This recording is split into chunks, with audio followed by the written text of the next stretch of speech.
Blademaster, Urlas Guardian. Written by J.T. Williams. Copyright 2025 by J.T. Williams. All rights reserved. No part of this book may be reproduced in any form or by any electronic or mechanical means, including information storage and retrieval systems, without written permission from the author, except for the use of brief quotations in a book review. Do what you must, no matter if you're alone, even with no blades or wizard staff beside you as comfort. Your ancestors expect it. Your descendants deserve it. Prologue. I have failed them all. The ship cut through black waters beneath a starless sky. Rukes stood at the bow, his hands gripping the railing until his knuckles ached white beneath the moon's pale light. The wood was slick with sea spray, cold against his palms, but he did not move, could not move. Behind him, the empty deck stretched toward a helm that turned itself, guided by magic he did not understand and could not bring himself to question. The necklace hung heavy against his chest, still faintly warm from whatever power had guided him through the fog-shrouded wastes to this vessel. Uir's necklace, though the shaman had been dead when they departed Urlas, or so Rukes had believed. Dead, yet returned. How many impossibilities must I witness before I cease to be surprised by them? He closed his eyes, but that only made it worse. The faces came immediately, as they always did. His many apprentices with eyes that had held such promise before, the dragon's ice turned him to frozen shards. But there wasn't a dragon there. Yet he kept seeing it. I don't understand. He thought of the High Council, every member cut down in the northern wastes, their wisdom scattered like ash across blood-stained snow. He thought of the many blades, warriors he had trained, guided, shaped into instruments of Urlas's protection. He saw their faces now, one after another, a procession of the dead that would not cease. Varen, who had mastered the spiral god before his 20th year. The Sara, whose blade sang sweeter than any other. Malrich, steady as stone, who never wavered even as the shadow beasts tore through their lines. All gone, all dead because he had led them into that cursed place. Rukes opened his eyes, focusing on the dark water ahead. The motion of the ship was steady, inexorable, carrying him toward home whether he wished it or not. Part of him wanted to leap into those black depths, to let the cold waters take him where his blade could not. What right did he have to return to Urlas when every warrior who had followed him lay frozen in the north? None. I have no right. But Urlas needs its Blademaster.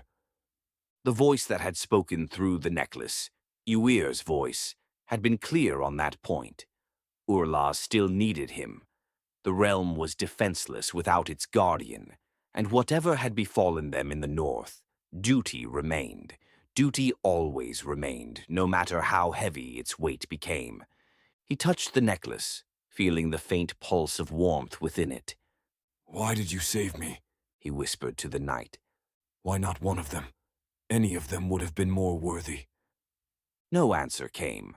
Only the rush of water against the hull and the creak of timbers moving through the deep.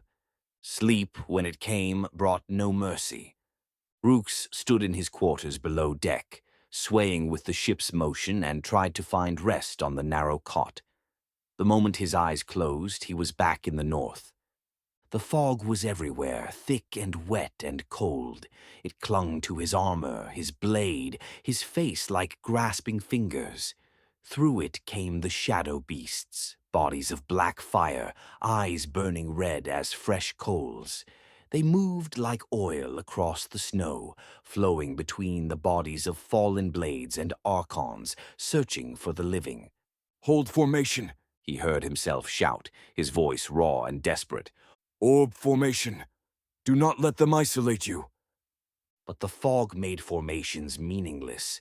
Warriors 3 feet apart could not see each other.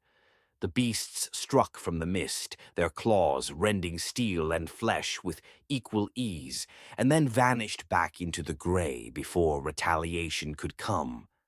Rukes saw Veran fall, his throat torn open, blood steaming in the frigid air. Saw Thessara's blade shatter against a beast's hide before it consumed her in black fire. Saw Malrich, steady Malrich, drag 3 wounded Arkans toward the rear lines only to be pulled into the mist by a dozen grasping shrouds. Master Rukes! Someone screamed.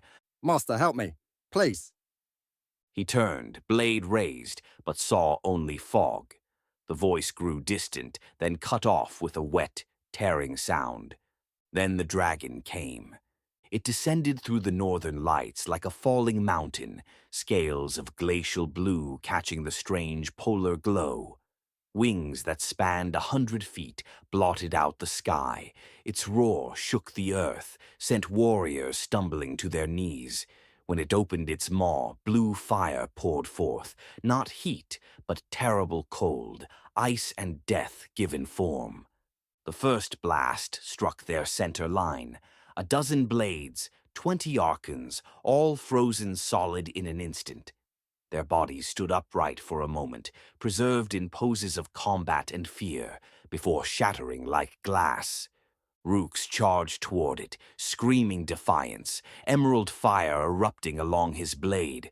But the dragon was already ascending, already circling for another strike, and all he could do was watch as another blast consumed the left flank. They broke then. The surviving warriors fled into the fog, desperate to escape, but the shadow beasts were waiting, hunting, devouring. Rukes ran through the chaos, cutting down beasts, trying to rally anyone who would listen. But there was no rally, no formation, no hope, only the desperate scramble of doomed warriors seeking any escape from the killing ground they had been led into. I led them here. This is my doing.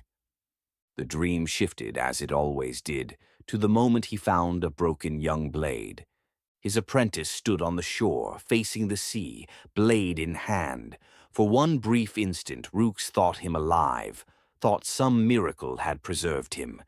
Then the blade turned, and Rukes saw the ice that claimed half his face, the frost that crystallized in his veins. Master, He said, his voice distant and strange. you should have never let me go. I know, Rukes whispered. I know, They're all dead because of you. I know. And now you run home while we lie broken in the snow. I know, Rukes shouted, and the sound echoed across the frozen shore. I know, I know, I know. He woke gasping, his hands clutching at the blanket, sweat soaking through his tunic despite the cold air. For a moment he did not know where he was. The ship, the gentle sway of the vessel, all of it felt wrong, impossible. He should be in the north, should be dying with them. But he was not. He was here, alone, sailing toward Urlas. I am the only one who survived. What does that say of me? He sat up, pressing his palms against his eyes until colors burst behind his lids. The nightmares were getting worse. Each time he closed his eyes, the faces became clearer, the screams louder.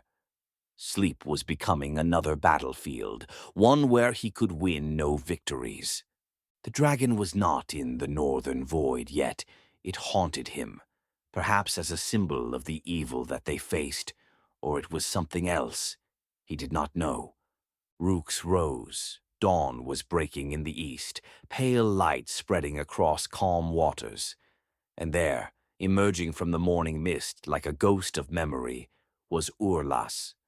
The sacred realm rose from the sea as it always had, ringed by its mountains like a crown of stone and ice. But something was wrong. Rukes felt it immediately, a wrongness that settled in his chest like a physical weight. The lights were dim. Urlas had always glowed, especially at dawn. The high capital's spires would catch the sun and scatter it in 1,000 directions.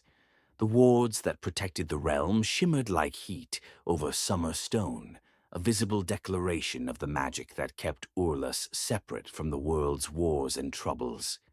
The forests glowed with the silvered bark of ancient trees, and Lake Eldmer caught the light like a mirror. Now the spires stood dark. The wards flickered weakly like candle flames in wind. Even from this distance, Rukes could see places where the protective dome had faded entirely, leaving gaps in the ethereal shield. The ship glided toward the hidden cove, the same place where vessels had docked for centuries when discretion was needed. Rukes expected to see dock wardens, at least one sentinel keeping watch. Instead, the pier stood empty, the stones untended. The vessel touched the dock with barely a whisper, gangplank extending on its own. Rukes stood at the railing for a long moment, looking at his homeland. This is what I return to. Not glory, not welcome, only silence. He descended, boots hitting stone with a hollow sound that echoed too loudly in the stillness. The moment his weight left the ship, it began pulling away, backing into the cove as if eager to depart. Within moments, it was gone, vanished into the morning mist, and Rukes stood alone on the abandoned dock. He turned toward the path that led to High Urlas, hand instinctively moving to his blade. The weight of it was familiar, comfortable, the only constant in a world that had become incomprehensible. Emerald fire flickered along the edge as he drew it, a brief flash of green in the gray morning. The forest path should have been alive with sound, birds in the ancient trees, the rustle of small creatures in the undergrowth, the distant chime of the wind through the crystal formations that grew in certain groves. Instead, silence pressed against his ears like a physical thing. The trees stood still, branches unmoving despite the morning breeze. Nothing lived here. Nothing moved. Rukes walked the path he had walked 1,000 times before, but it felt foreign now, strange. The stones beneath his boots were the same, worn smooth by centuries of foot traffic.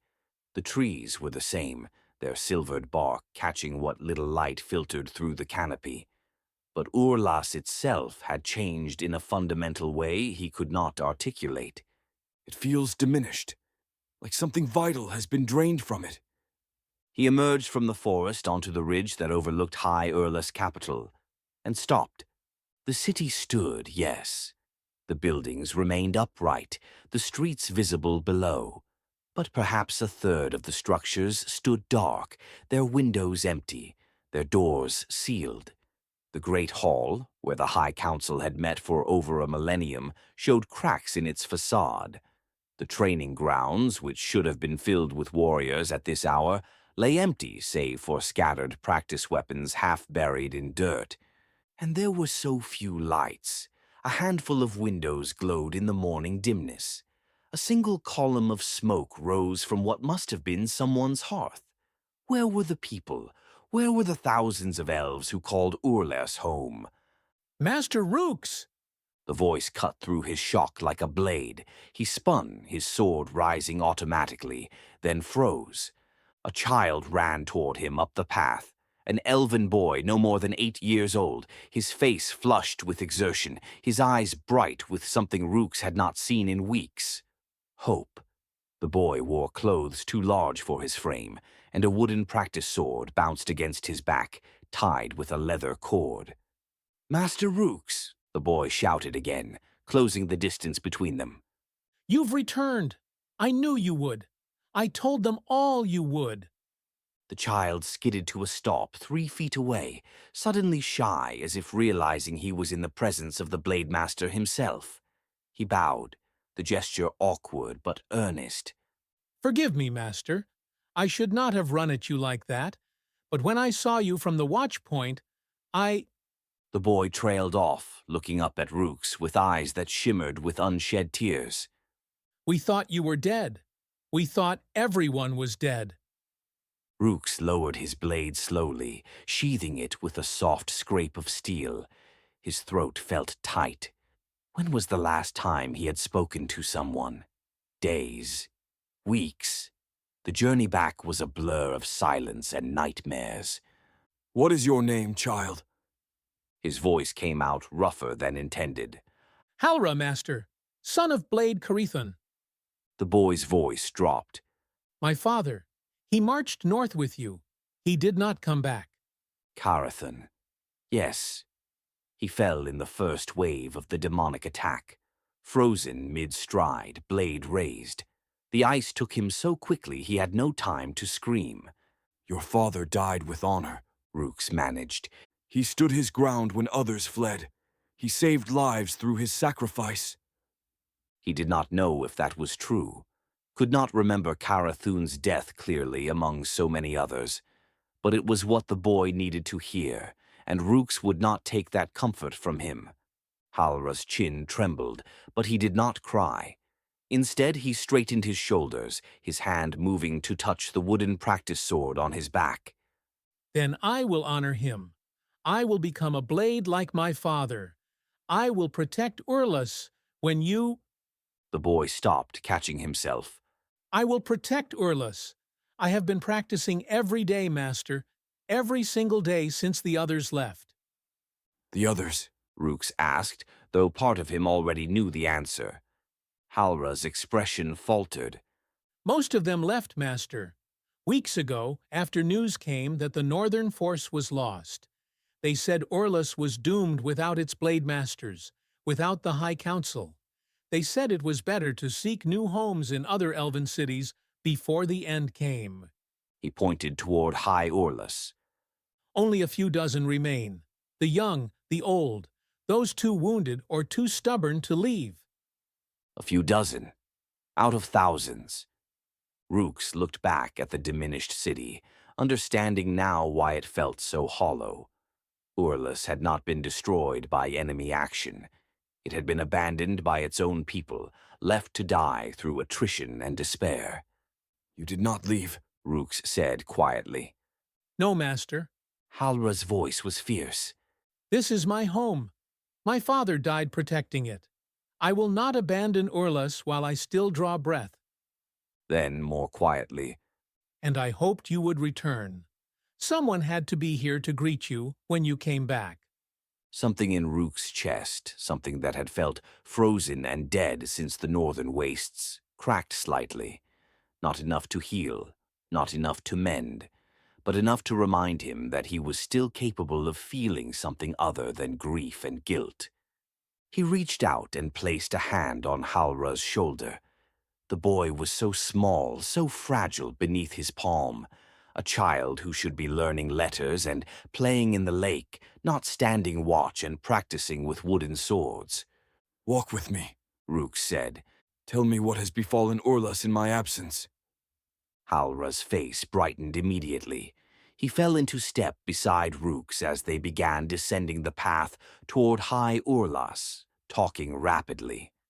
The ward started failing 3 weeks ago, Master. Shaman Eoir said it was because of the great working in the north that so much death and magic had weakened the boundaries. He's been trying to maintain them, but he says they will fall completely soon. Maybe days, maybe weeks, but they will fall. What else? Food stores are still good. Master Halitha has been rationing carefully, and the forges still work, though there's no one left who knows how to smith properly except old Garvel, and his hands shake too much for fine work. Halra's chatter was nervous, filling the silence. The training grounds have been empty, except for me. I practice the forms I remember from watching the blades, though I know I'm probably doing them wrong. But I practice anyway, because when you returned, I wanted you to see that I was serious about— Halra, Rukes interrupted gently. how many blades remain? Did any come after we left? Did any return beside me? The boy fell silent. They walked several more paces before he answered. None, Master. You are the last. The words hit like a physical blow. Rukes had known, on some level, that he was the sole surviving blade, but hearing it spoken aloud by a child who looked at him with desperate hope made it real in a way his nightmares could not. He was the last Blademaster of Urlas, the final guardian of a dying realm. and he had no idea how to protect something that seemed determined to fade away. They entered the outskirts of High Urlas capital, and Rukes saw the true extent of the abandonment. Homes stood with doors ajar, personal belongings visible through windows. A cart had been left in the middle of a street, half loaded with possessions before its owner apparently changed their mind and fled without it. Prayer banners hung limp and faded from posts, their blessings unanswered. A few elves emerged as Rukes passed, an elderly female at her doorway, her face hollow with hunger or grief. Two young children peering from an alley, their eyes too large in thin faces. An injured warrior, missing his left arm, who straightened and saluted as Rukes passed, though the gesture made him sway with the effort. No one spoke. They simply watched him pass, and in their eyes, Rukes saw the same desperate hope that shone in Halra's face. They were looking to him to save them, to preserve Urlas, to somehow undo the catastrophe that had befallen their realm. I cannot even save myself. How am I to save them? But he kept walking, kept his spine straight, and his face composed. Whatever he felt internally, he could not let them see his doubt. They had so little left, he would not take their hope as well, false though it might be. They reached the center of High Urlas, where the Blademaster's quarters stood adjacent to the Grand Hall. Rukes' chambers were exactly as he had left them, bed made, armor rack empty save for traveling leathers, weapons cleaned and hung on the wall. It felt like a tomb, a monument to who he had been before the North. Master? Halra lingered in the doorway, uncertain. What should I do? How can I help? Rukes turned to look at the boy, at his worn clothes and his wooden sword, and his eyes that shone with determination and innocence, at the last future Urlas might have, if any future existed at all. Go and fetch Shaman Iowir, Rukes said. Tell him I have returned, and that I would speak with him. Then rest. You have done more than your part already. Halra bowed again, this time with more confidence, and turned to go. At the doorway he paused and looked back. I am glad you returned, Master Rukes. Urlas is still Urlas with you here. Then he was gone, footsteps fading down the corridor, and Rukes was alone. He walked to the window, looking out over the diminished city toward Lake Eldmer in the distance. The water still glimmered faintly in the morning light, eternal and patient. Beyond it, the mountains rose like sentinels, unchanged by the catastrophe that had befallen the realm they encircled. Urlas stood, wounded, abandoned, dying perhaps, but still standing. And he was its guardian, the last one. Duty had brought him here, and duty would keep him here until the end, whatever form that end took. I failed them in the north. I will not fail what remains. But even as he thought it, even as he made that vow to himself and the ghost-haunted city beyond his window, Rukes could not shake the feeling that failure was inevitable, that he was merely delaying the final collapse, standing against a tide that could not be turned. The weight of the necklace pressed against his chest, still faintly warm. Urlas still needs its Blademaster, Uir's voice whispered in his memory. Then it shall have me, Rukes said to the empty room. For whatever that is worth. Outside, clouds gathered over the sacred realm, and the first drops of rain began to fall. Chapter 1. The Weight of Ghosts. Sleep, when it finally came, brought no respite. Rukes stood once more in the northern wastes, surrounded by fog so thick he could taste the ice in it.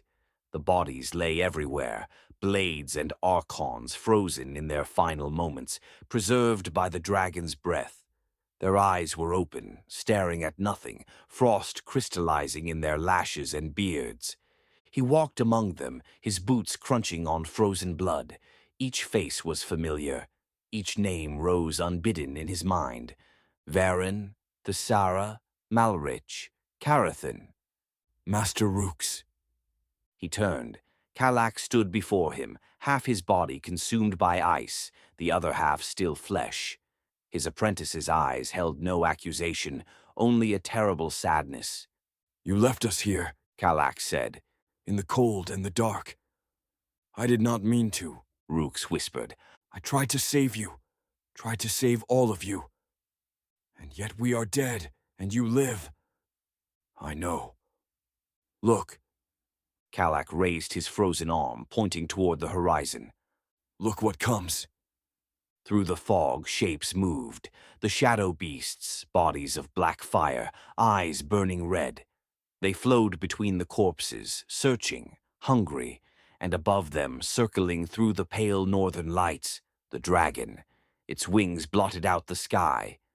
"They followed you home," Kalak said. "You led them to Urlas." "No, no, They are coming, Master. And Urlas has no one left to stand against them. Only you. Only the Blademaster who led his warriors to death." The shadow beasts turned toward him, and their eyes burned brighter. Rukes woke with a gasp, his hand already reaching for the blade that lay beside his bed. For a moment he did not know where he was. The room was wrong, the air too warm, the stone walls closing in around him. Then memory returned. Urlas, his chambers. Home, not home. Never again. Home died in the north. He sat up slowly, pressing his palms against his eyes. His tunic was soaked with sweat despite the cool morning air. The nightmares were getting worse, more vivid. Each time he closed his eyes, Kalak's warning echoed louder. They followed you home. But that was impossible. The shadow beasts belonged to the north, to that cursed place where the void gate had opened. They could not reach Urlas. The sacred realm was protected, warded, separate from the world's darkness. And yet, the wards are failing. What if Kalak is right? What if I brought doom with me? But Kalak was not even there. He faded well before that. I cannot trust even my own mind in these nightmares. A small sound at the door made him reach for his blade, but it was only a soft shuffling, followed by the faint whistle of a child trying to breathe quietly. Rukes stood, moved to the door, and opened it. Halra sat slumped against the opposite wall, the wooden practice sword across his lap, fast asleep. His head lolled to one side, his mouth open, a line of drool on his chin. The child had clearly been sitting vigil all night, trying to stay awake and finally succumbed to exhaustion near dawn. Rukes looked down at him, something tightening in his chest. No child should have to stand guard. No child should have to carry a sword, wooden or otherwise, and think himself a defender of realms. Halra should be playing by Lake Eldmer, learning his letters, annoying his parents with endless questions. But his father was frozen in the north, and his mother, Rukes realized he did not even know if the boy had a mother. So many questions he had not asked, so much he had been too lost in his own grief to notice. Carefully, Rukes knelt and lifted the boy. Halra weighed almost nothing, all bones and determination beneath his oversized clothes. The child stirred slightly, but did not wake as Rukes carried him into the chambers and laid him on the bed. He removed the wooden sword from the boy's back and set it against the wall, then pulled a blanket over the small form. Halra's face in sleep looked even younger. The fierce determination that animated his features when awake had faded, leaving only a child who had lost too much and was trying desperately to become something he was not yet ready to be. I was 17 when I became a Blademaster. I thought I was ready. I thought I understood what it meant to serve Urlas. He had understood nothing, had known nothing of the weight that would accumulate over the years. The students lost, the battles survived, the slow erosion of everything that made life worth protecting. Rukes left the chambers quietly, sealing the door behind him. Halra needed rest more than he needed to play guardian. and Rukes needed to see Urlas in the daylight to understand the full extent of what had befallen his home. The training grounds lay on the eastern edge of High Urlas, where the morning sun could warm the warriors during their exercises. Rukes walked the path from his chambers mechanically, his feet finding the way without conscious thought. How many times had he walked this route? Thousands, tens of thousands. The grounds had not changed physically. The combat rings were still marked in the earth, worn smooth by countless feet moving through forms and drills. The weapon racks stood at intervals, hooks empty now where blades and staffs and training equipment should have hung. The meditation circle, where blades would center themselves before practice, remained undisturbed. But the absence of life made it a graveyard. Rukes stood at the edge of the main ring, looking at the empty space where warriors should have been drilling. He could almost see them, the formations moving in perfect synchronization, the clash of steel on steel, the shouts of instruction.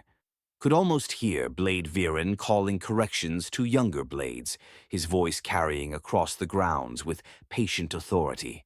He hoped to one day rise to Blademaster after Rukes. But Viren was dead. They were all dead, and the training grounds stood silent. I should do the forms, Rukes thought. Maintain the practice.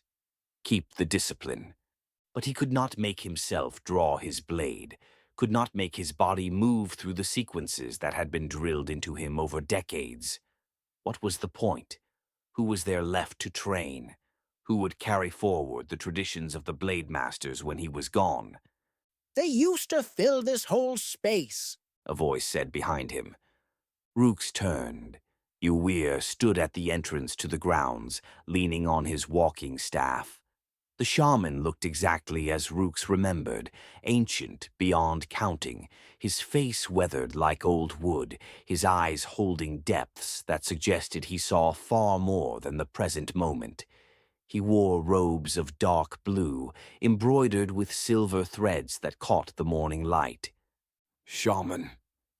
Rukes inclined his head in respect, though he could not keep a note of question from his voice. Halra said you had returned from death. I confess, I do not understand how that can be. Iowir smiled slightly. There are many paths between life and death, my faithful Blademaster. Some are meant to be walked more than once. He moved forward, his staff tapping against the ground. But that is not the question that truly troubles you. You want to know why I called you home. You said Urlas needs its Blademaster, but looking at this... Rukes gestured at the empty grounds. I wonder what there is left to guard. Urlas stands, Uwir said simply. Diminished, yes. Wounded, certainly. But it stands. And while it stands, it requires protection. The shaman reached the center of the training ring and turned in a slow circle, as if seeing ghosts. Rukes could not. They practiced here, all those who marched north. I watched them drill, day after day, preparing for the battle they would not survive. Such dedication, such faith in their purpose. The words cut deeper than Iowir could know, or perhaps he knew exactly how deep they cut. I led them to death, Rukes said, his voice flat. I am the Blademaster. Their lives were my responsibility, and I failed them all. Did you? Uwir's eyes fixed on him, sharp despite their age. Or did you lead them to face an enemy that could not be defeated by any force we could muster? Tell me, my Blademaster, what tactics would have changed the outcome? What strategy would have saved them when the dragon descended? Rukes opened his mouth, then closed it. He had asked himself the same questions 1,000 times during the journey home, had replayed the battle in his mind, searching for the moment where different decisions might have yielded different results. And always he came to the same conclusion. The moment the dragon appeared, they were all doomed. But that did not absolve him.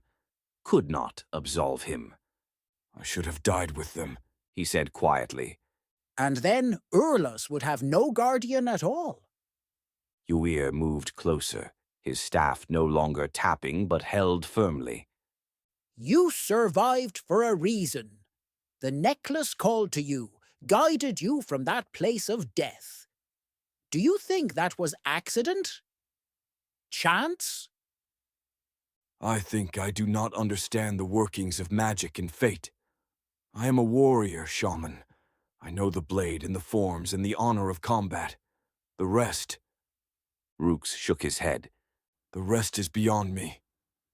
Then trust in those who do understand. Uir's voice held an edge of command. You have been given a gift of continued life. Do not squander it in self-recrimination. Urlas needs you whole, not broken by guilt over events you could not control. Rukes wanted to argue, to push back against the idea that his guilt was somehow unwarranted. But Uir's eyes held something implacable, something that suggested the shaman would not be moved by protests or self-flagellation. What would you have me do? Rukes asked. Begin again. Train the young. Rebuild what can be rebuilt. Urlas will not survive without its traditions, without someone to carry forward the ways of the Blademasters. That boy who stood guard at your door, he has the spirit. Give him the knowledge to match it. Halra is 8 years old, maybe 9. Far too young to begin true training. I began my apprenticeship at 7. Uir said mildly. Age is no barrier when necessity demands it. And necessity does demand it, my Blademaster. The few who remain need hope. They need to see that Urlas's traditions continue, that the future is not simply a long decay into nothing. Rukes looked back at the empty training grounds. Could he do this? Could he stand here and teach forms and techniques when every motion would remind him of those who should have learned them and died before they could? Could he look at Halra and not see Kalak, not see all the apprentices who had trusted him and paid for that trust with their lives? I do not know if I can. But duty does not wait for certainty. I will try, Rukes said finally. but I make no promises, shaman. I am not the teacher I once was. None of us are what we once were. Uir's expression softened slightly.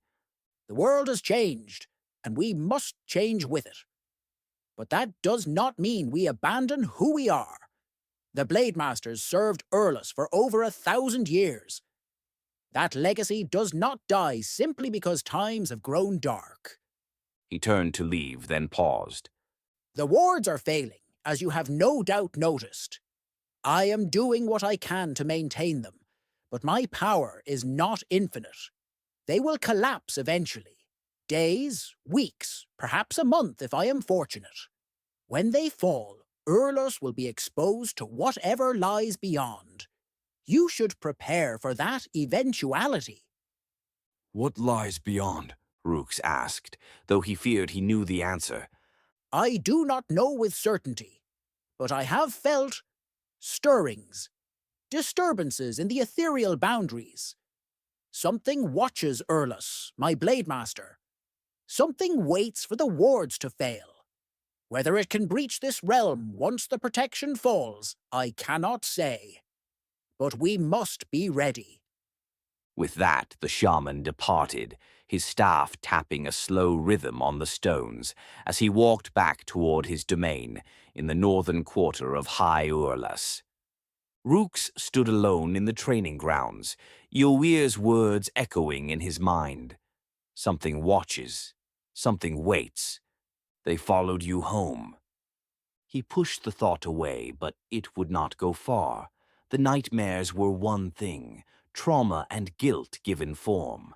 But if Uir sensed real threats gathering beyond the wards, if something truly did watch and wait for Urlas's protection to fail, then the northern catastrophe was not over.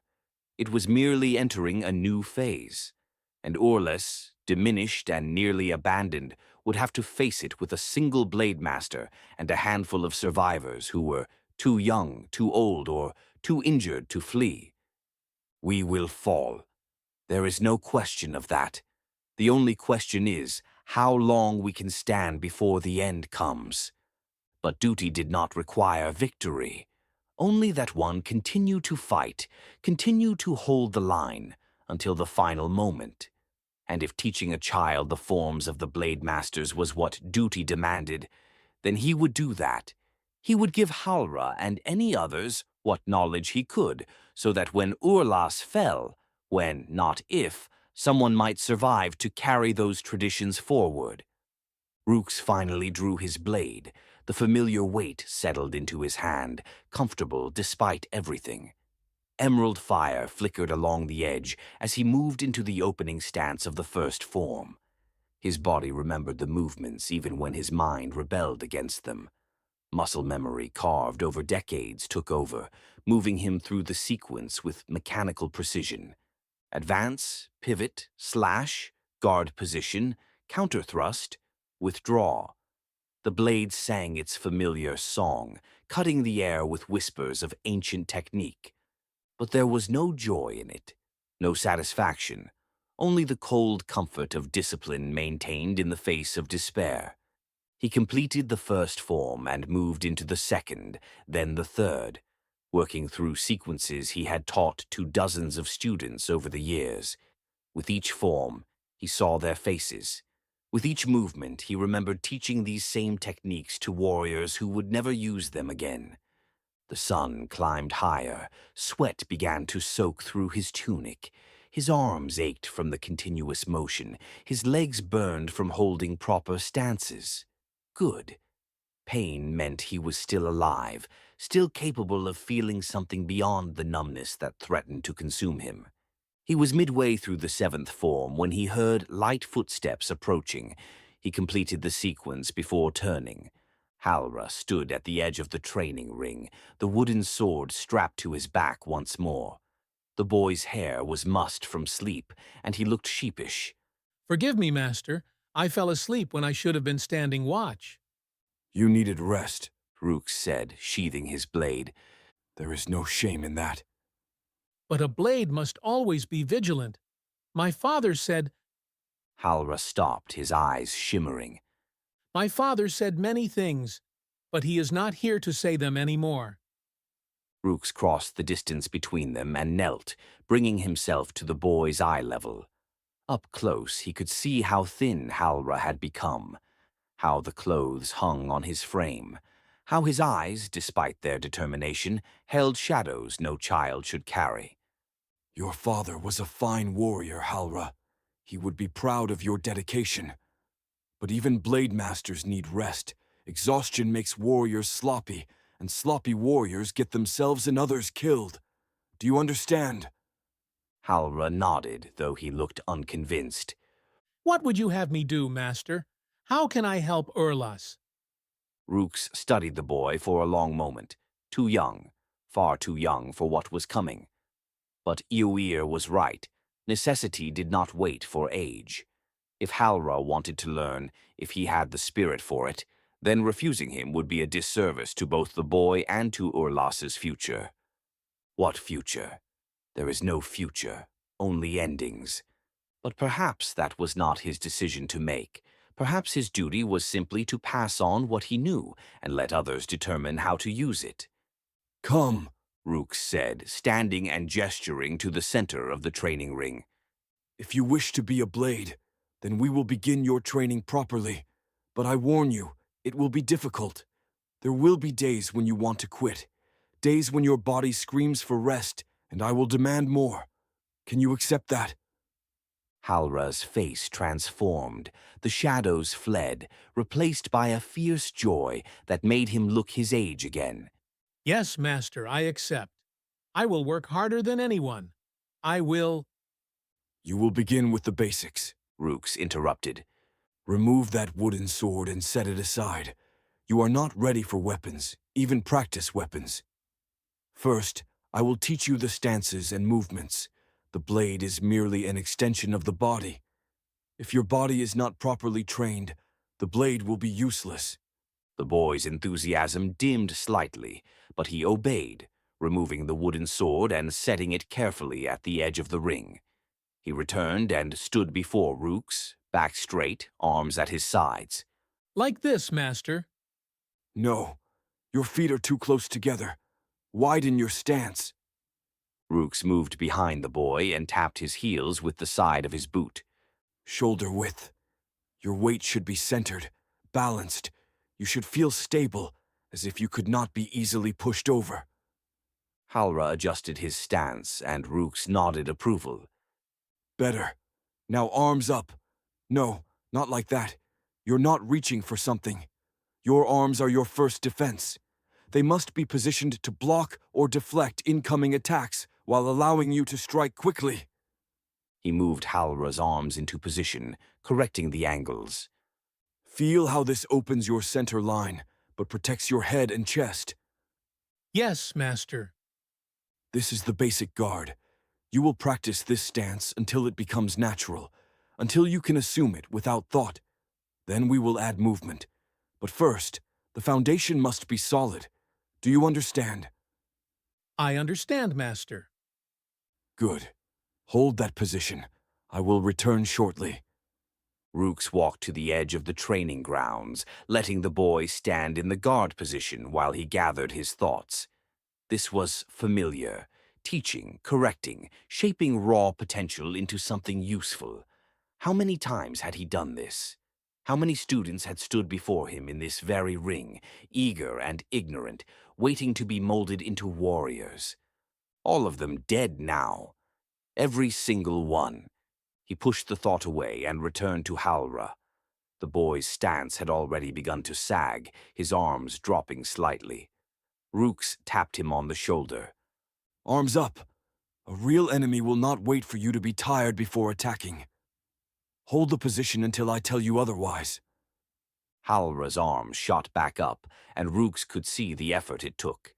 The boy was weak from hunger and from carrying responsibilities no child should bear.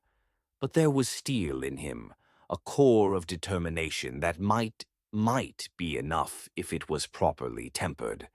For the next hour, Rukes worked with Halra on the basic guard, correcting minute details in his positioning, teaching him how to shift his weight without losing balance, showing him how to move his arms in defensive patterns without dropping his stance.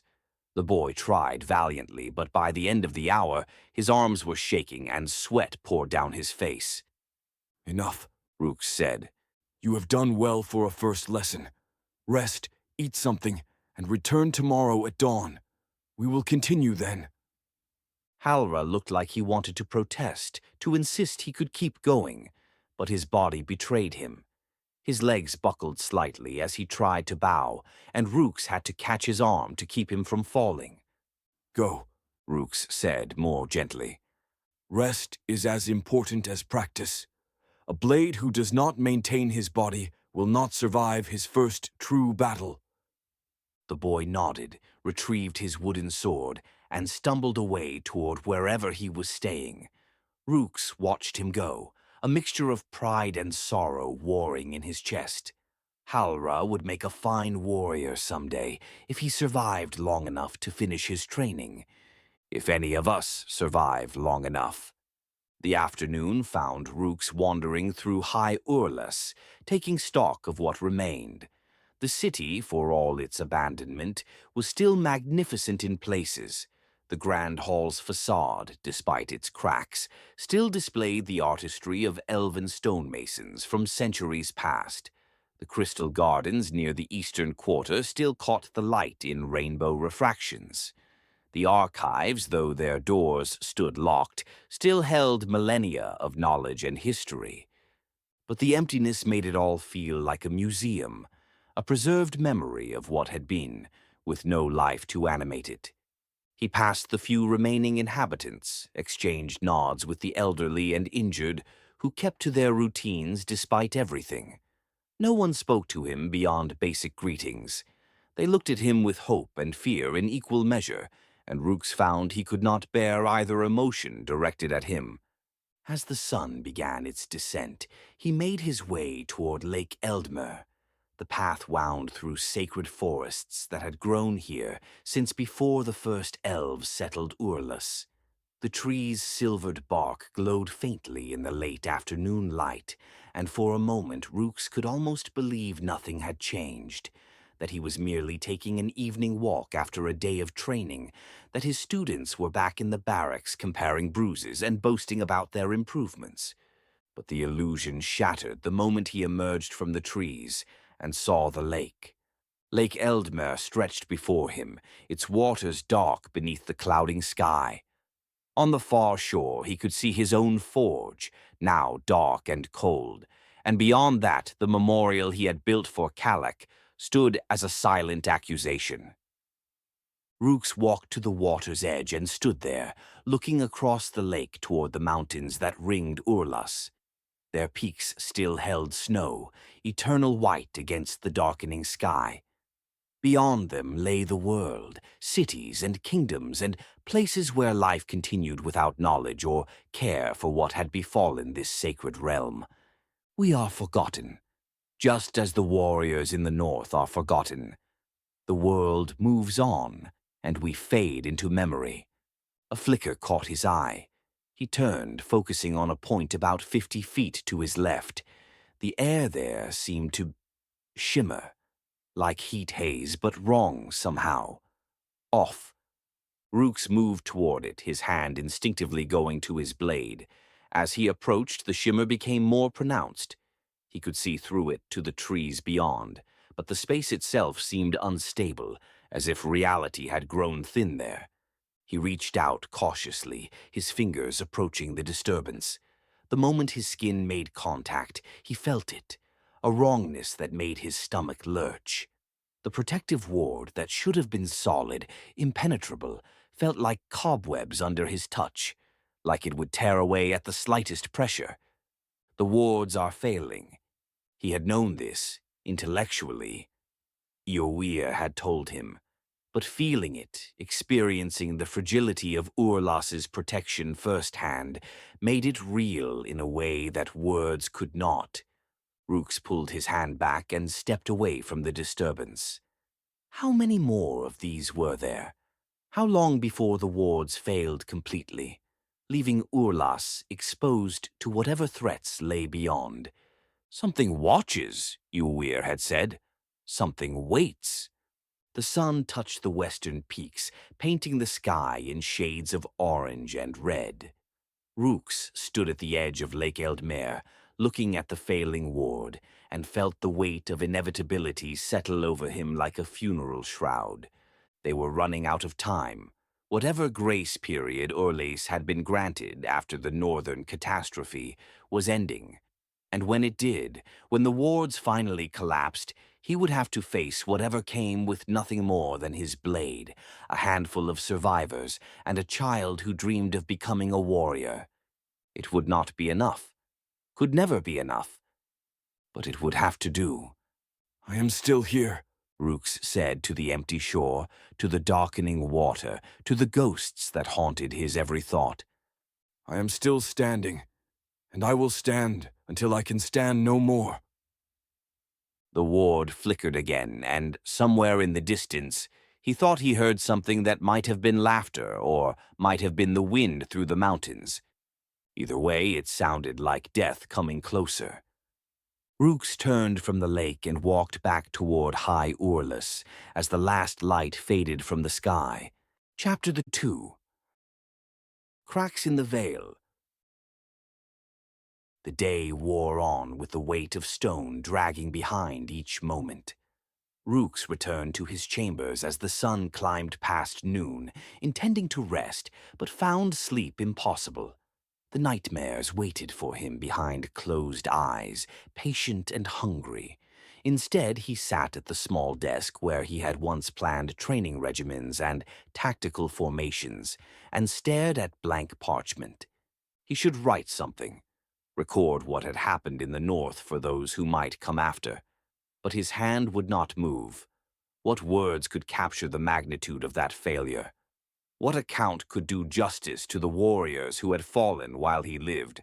I led them to death. That is the only truth that matters. A knock at the door pulled him from his thoughts. He rose, hand moving instinctively to his blade, then forced himself to relax. This was Urlas. He was home. There were no enemies here. Yet. Enter! He called. The door opened to reveal an elderly elf woman, her face lined with age and her white hair bound in traditional braids. She wore the simple robes of a healer, marked with the green and silver of her order. Rukes recognized her immediately, Master Halitha, who had tended the wounded and sick of Urlas for over 7 centuries. Master Rukes, She bowed, the gesture stiff with age. forgive the intrusion. I wished to see with my own eyes that you had returned. Master Halitha. Rukes returned the bow with more depth, showing respect for her years and service. There is no intrusion. Please sit. She lowered herself into the chair by the window with visible relief, her joints protesting the movement. Up close, Rukes could see how thin she had become, how her robes hung loose on her frame. The siege of abandonment had taken its toll on everyone who remained. You look well. She said, though her eyes suggested she saw through the lie as clearly as he had seen through her physical condition. The journey from the north must have been difficult. The journey was nothing compared to what came before it. Rukes remained standing, unable to settle. I am sorry I could not save them, Master Halitha. Your apprentice, Mara, she... Fell in the northern wastes. I know. The healer's voice was steady, but her hands trembled slightly where they rested on her lap. I felt it when she passed. The bond between master and apprentice does not sever cleanly, even in death. She died trying to heal warriors who could not be saved. It was her nature to give everything for others. She was brave. They all were. Brave, yes. But bravery alone could not stand against what you faced. Master Halitha's eyes fixed on him with uncomfortable intensity. I have lived long enough to recognize the look of one who carries guilt that is not his to bear. You blame yourself for their deaths. It was not a question, and Rukes did not treat it as one. I was the Blademaster, their commander, their teacher. If not me, then who should bear the responsibility? The enemy who killed them, perhaps? The forces that were arrayed against you? The gods who allowed such catastrophe to unfold? Master Halitha shook her head slowly. I have tended warriors for almost my entire life. Hundreds of years, Master Rukes. I have seen survivors' guilt consume more good warriors than battle ever did. Do not let it consume you as well. Urlas needs you whole. Urlas needs me to be something I am not, something I can never be again. But he did not say that aloud. Instead, he moved to the window, looking out over high Urlas. From this vantage, he could see the training grounds where he had worked with Halra earlier. The boy had promise, raw and unformed, but promise nonetheless. How many remain? He asked. Halra told me a few dozen, but I would know the exact count. Master Halitha's expression grew troubled. 37 souls, including yourself and the boy. 12 are children too young to have left on their own. 8 are elderly like myself, too stubborn or too attached to abandon our home. The rest are wounded, warriors who fell in earlier conflicts before the northern campaign, who cannot make the journey to other realms. 37. Out of the thousands who had once called Urlas home, 37 remained. And provisions? Supplies? Sufficient for months, if we are careful. Most who left took little with them. They fled in panic, rather than preparation. The storehouses are still well stocked. Water is plentiful from Lake Eldmer. We will not starve or thirst, whatever else befalls us. But you believe something will befall us. Again, not a question. Master Halitha was silent for a long moment, her gaze distant. When she spoke, her voice held the weight of prophecy, though she was no seer. I am old, Master Rukes, old enough to feel the currents of fate when they shift. Something is wrong with Urlas. I felt it begin weeks ago, shortly after news came of the northern defeat. The realm itself is wounded, weakened. The wards that have protected us for millennia are failing, and when they fall... She trailed off, leaving the rest unspoken. When they fall, we will be exposed. Yes, exposed to whatever waits beyond. And I fear that what waits is connected to what destroyed your warriors in the north. Her eyes met his. Am I wrong? Rukes thought of Kalak's words in his nightmare. They followed you home, I do not know, he said honestly. but I share your fear. Master Halitha rose with effort, bracing herself on the chair's arm. Then we must prepare as best we can. I will ensure the children and elderly are ready to flee if flight becomes necessary. You must ensure that if we must stand, we can stand as long as possible. With 37 souls against whatever comes, we cannot hope to... Hope is not measured in numbers, Master Rukes. It is measured in will. And while we still draw breath, while Urlas still stands, we have will. She moved toward the door, then paused. That boy, Halra, he speaks of you as if you were one of the heroes from the old songs. Do not let him down. He has lost everything else. Then she was gone, leaving Rukes alone with her words echoing in the empty chamber. Do not let him down. As if he had any choice in the matter, as if will and determination were enough against the forces that had destroyed an army of Blademasters and Archons in a single night. But perhaps Master Halitha was right. Perhaps hope was not about victory, but about standing firm in the face of inevitable defeat.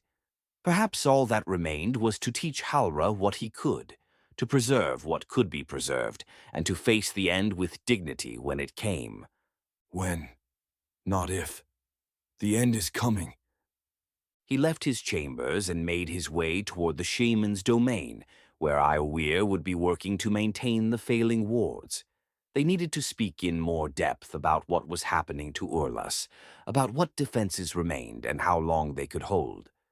The shaman's domain was high above Urlas, hidden up stone steps beside a waterfall, built into the natural rock formations that jutted from the earth there. Crystals grew in the stone, their inner light pulsing with the rhythms of ancient magic. Prayer banners hung between the buildings, their symbols meant to invoke protection and wisdom. Rukes found Iowir in the central meditation circle, standing before an altar of black stone. The shaman's hands were raised, palms up, and ethereal light flowed from his fingers toward the sky. Rukes could see the threads of magic weaving together, forming patterns too complex for his eye to follow, before they dispersed into the air and spread outward toward the ward boundaries. He waited in silence, not wishing to disturb the working. Magic of this magnitude required concentration that could not be broken without risk. So he stood at the edge of the circle and watched as Iowir wove his spells, reinforcing the invisible barriers that kept Urlas separate from the world beyond. After perhaps a quarter hour, Iowir lowered his hands. The light faded, and the shaman sagged slightly, his weight shifting more heavily onto his staff. Master Rukes! Iowir did not turn, but his awareness of Rukes' presence was clear. You have questions. I do. How long do we have before the wards fail completely? Direct as always. Iowir turned then, and Rukes saw the exhaustion in his face. The shaman looked older than he had that morning, as if the working had drained years from him. The answer is I do not know with certainty. Days, perhaps a week. Each time I reinforce them, they hold for less time. The magic that created these wards was woven by the first elves of Urlas. And I am but one shaman trying to maintain what took dozens of powerful mages to create. And when they fall, what then? Ywir moved to a stone bench at the circle's edge and sat heavily. Then Urlas becomes just another place in the world. No longer sacred, no longer separate. Whatever forces exist beyond will be able to enter freely. You spoke this morning of sensing something watching, something waiting. What is it? The shaman's expression grew troubled. He was silent for so long that Rukes thought he might not answer. Then, I do not know what it is, but I know its nature. It is hungry, patient, old beyond measure. It has waited for Urlas's protection to fail, and now that the wards weaken, it presses closer. Ywir's eyes fixed on Rukes. I believe it is connected to what you faced in the north. The shadow beasts, the dragon, the forces that destroyed the High Council. They were not random. They were sent, directed. To what purpose? To eliminate Urlas's defenders. To leave the realm vulnerable. Ywir leaned forward, his voice dropping. Think, my Blademaster. Why attack in the north, so far from Urlas? Why not strike here directly? Rukes had asked himself the same question during the long journey home. Because the wards protected us. While they stood firm, Urlas could not be reached. So the enemy drew out our warriors, eliminated them on foreign ground, and now... Now the wards fail, weakened by the deaths of so many who were bound to Urlas. Each Blademaster, each Archon who fell, their deaths severed threads in the great working that protects this realm. And with enough threads cut, the whole begins to unravel. The implications settled over Rukes like a shroud. They had not simply lost a battle in the north. They had lost the war before they even knew it was being fought. The enemy had been patient, strategic, drawing them out and destroying them specifically to weaken Urlas itself. Then we are already defeated, Rukes said quietly. Perhaps. Or perhaps there is still a way to preserve something. The children, the elderly, the wounded. They could flee to Narisund or another elven city before the wards fall completely. Find refuge with distant kin. and leave Urlas undefended? Allow the enemy to claim it without resistance? Ywir's smile was sad. What resistance can 37 souls offer against the forces that destroyed hundreds of your finest warriors? Sometimes wisdom lies in knowing when to retreat, when to preserve what can be preserved rather than sacrifice everything for pride. The words stung, but Rukes could not deny their logic. If the enemy that came was anything like what he had faced in the north, then holding Urlas with their meager numbers would be impossible.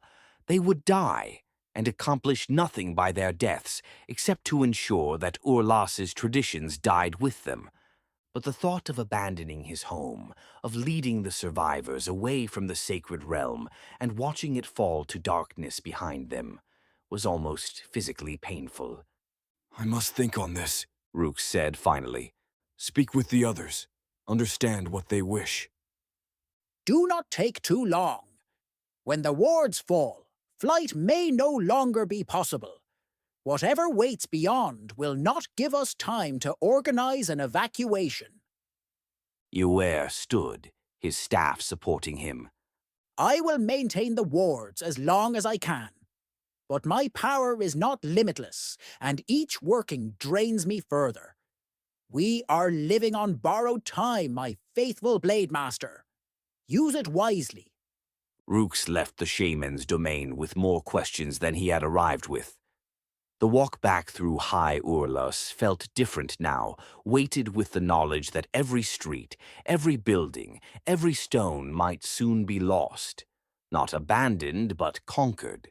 Claimed by an enemy that had been patient enough to destroy Urlas's defenders before ever setting foot on sacred ground. We should have seen it. Should have understood the trap we were walking into. But hindsight was useless. The past could not be changed. Only the future remained, however brief that future might be. Evening found Rukes once again at Lake Eldmare's shore. He had not intended to return so soon, but his feet had carried him here almost without conscious direction. The water was calm, reflecting the first stars beginning to appear in the darkening sky. On the far shore, Master Onur's forge stood dark and silent, a monument to another who had fallen in the north. Rukes stood at the water's edge, his boots nearly touching the gentle waves. The lake had always been the heart of Urlas, its waters fed by underground springs that never ran dry, its shores the gathering place for celebrations and ceremonies. He had stood here countless times over his years as Blademaster. Training exercises often concluded at the lake, warriors plunging into the cold water to cool overheated bodies and wash away the day's sweat and dirt. Now it stood empty, no laughter, no splashing, no life. Master Rukes. He turned to see Halra running toward him along the shore path, his wooden practice sword bouncing against his back. The boy's face was flushed with excitement and exertion, and he carried something wrapped in cloth. Halra, what brings you here? The boy skidded to a halt and bowed quickly, then held out the cloth-wrapped bundle. Master Halitha said you probably didn't eat today.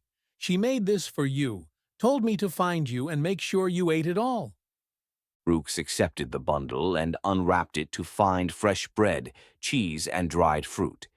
His stomach, which he had been ignoring all day, suddenly reminded him that he had not eaten since. When? Yesterday? The day before? Time had become fluid and uncertain. Thank you, Halra, and thank Master Halitha for me. She said you would try to thank her, and I should tell you to shut up and eat. Halra grinned. Those were her exact words, Master. Tell him to shut up and eat. Despite everything, Rukes felt his mouth twitch towards something that might have been a smile. Master Halitha had never been one for excessive politeness, even when speaking to the Blademaster. He sat on a large stone near the water's edge and began eating. The bread was fresh, the cheese sharp and good. Halra sat nearby, watching the water with an expression that was far too solemn for a child his age. Something troubles you, Rukes observed between bites. Master, is it true? What I heard the old ones talking about, that the wards are going to fall and we'll have to leave Urlas? Rukes considered lying, offering false comfort. But Halra deserved truth, even painful truth. It may be true. Shaman Iowir believes the wards will fail soon, and when they do, Urlas may no longer be safe. But this is our home. We can't just leave it. Sometimes we must do things we do not wish to do, because the alternative is worse. If we stay and are destroyed, then no one remains to remember Urlas.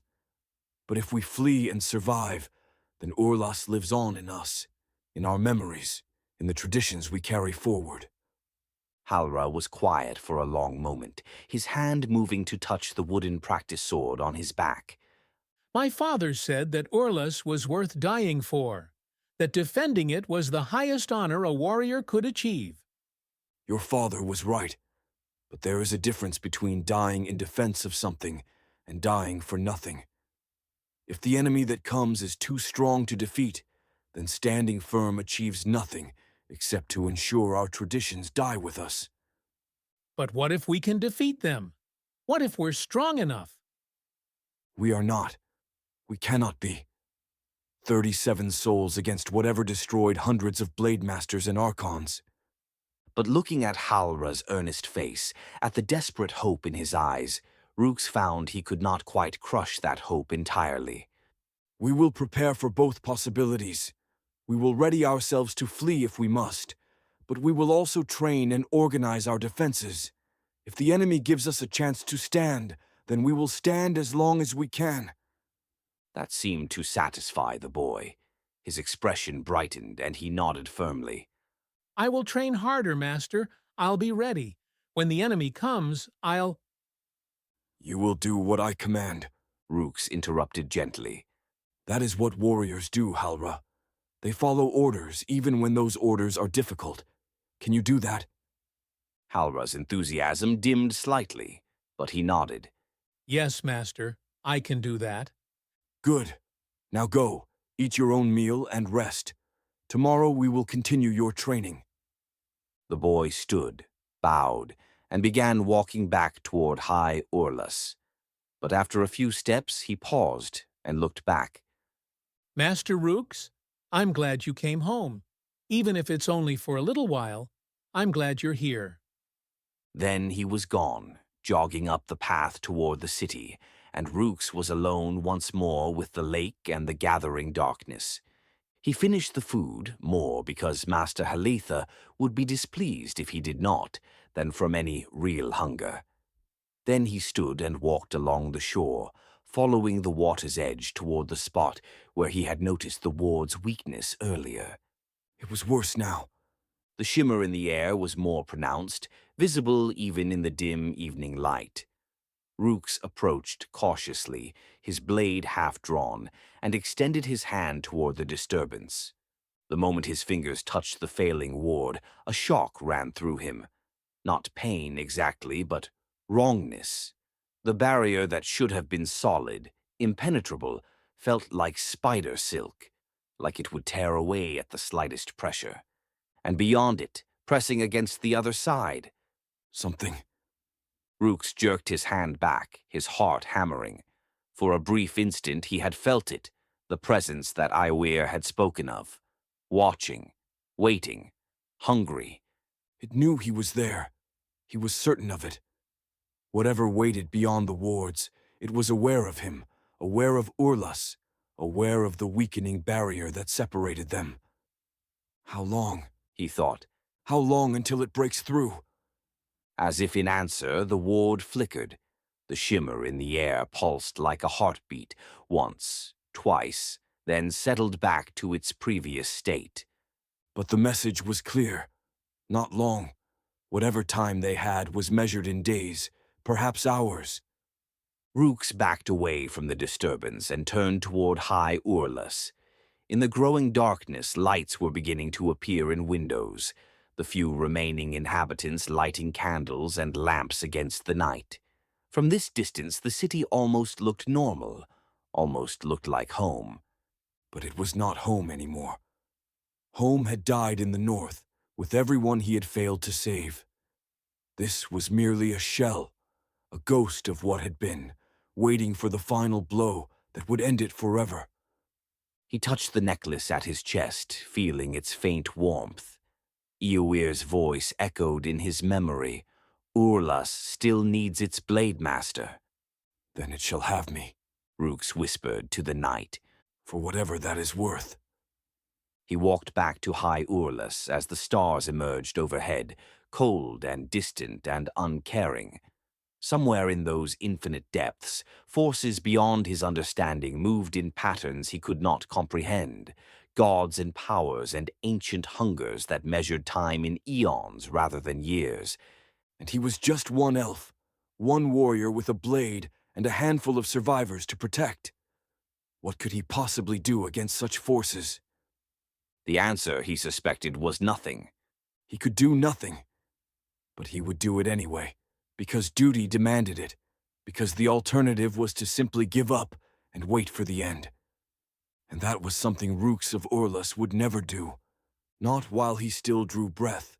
Not while his blade could still sing. Not while even one soul remained to defend.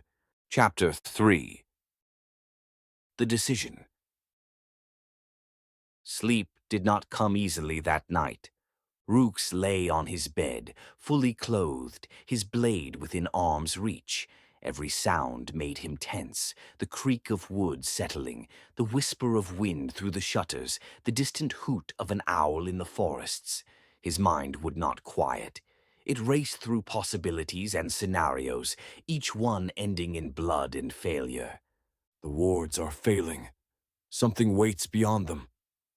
When they fall, it will come. He thought of the shadow beasts from the north, bodies of black fire, eyes burning red, moving through fog like living nightmares. Thought of the dragon descending through the northern lights, its breath turning warriors to frozen statues. Thought of the desperate flight through fog and darkness, watching his warriors fall one by one until he stood alone on that cold shore. And I led them all to that fate. Near midnight he gave up on sleep entirely. He rose, donned his armor with practiced efficiency, and slipped out of his chambers. The corridors of High Urlas were dark and silent, only faint moonlight filtering through high windows. His boots made no sound on the stone floors. Decades of training had taught him to move like a ghost when necessary. He made his way to the ward observation points, elevated positions where one could see the ethereal boundaries that surrounded Urlas. There were 7 such points scattered throughout the realm, each offering a different vantage on the protective dome that had kept them separate from the world for over a millennium. The nearest point was atop the Grand Hall, accessible through a series of stairs that wound up through the building's interior. Rukes climbed them quickly, his breathing steady despite the exertion. At the top, he emerged onto a platform open to the sky. The view stole his breath, as it always did.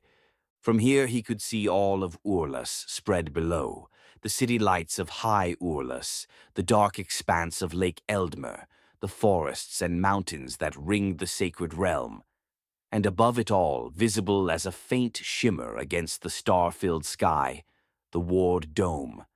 Except now, the shimmer was wrong. The protective barrier had always glowed with a steady, gentle light, barely visible to the eye but unmistakable to those who knew what to look for. Now that light pulsed irregularly, like a heartbeat growing weaker, and in places it had faded entirely, leaving gaps in the coverage. Rukes counted 7 visible gaps from this vantage point, 7 places where the barrier had failed completely, where nothing stood between Urlas and whatever lay beyond. It is worse than I thought. Much worse. He stood there for perhaps an hour, watching the ward continue to degrade. As he watched, another section flickered and went dark. 8 gaps now, then 9.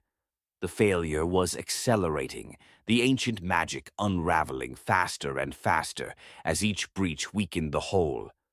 Movement below caught his attention, a figure moving through the streets of High Urlas, heading toward the shaman's domain.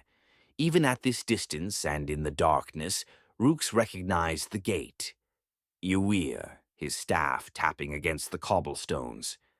The shaman works through the night, trying to hold back the inevitable. Rukes descended from the observation platform and made his way through the empty streets toward the shaman's domain. He found Ywir once again in the central meditation circle, hands raised, ethereal light flowing from his fingers toward the sky. But the light was dimmer than it had been that afternoon, and Ywir's movements were slower, labored. Rukes waited at the circle's edge, watching. After several minutes, Ywir lowered his hands. The shaman swayed, his staff the only thing keeping him upright. His face, visible in the moonlight, was drawn and ashen. How long have you been standing there, my Blademaster? Ywir's voice was hoarse with exhaustion.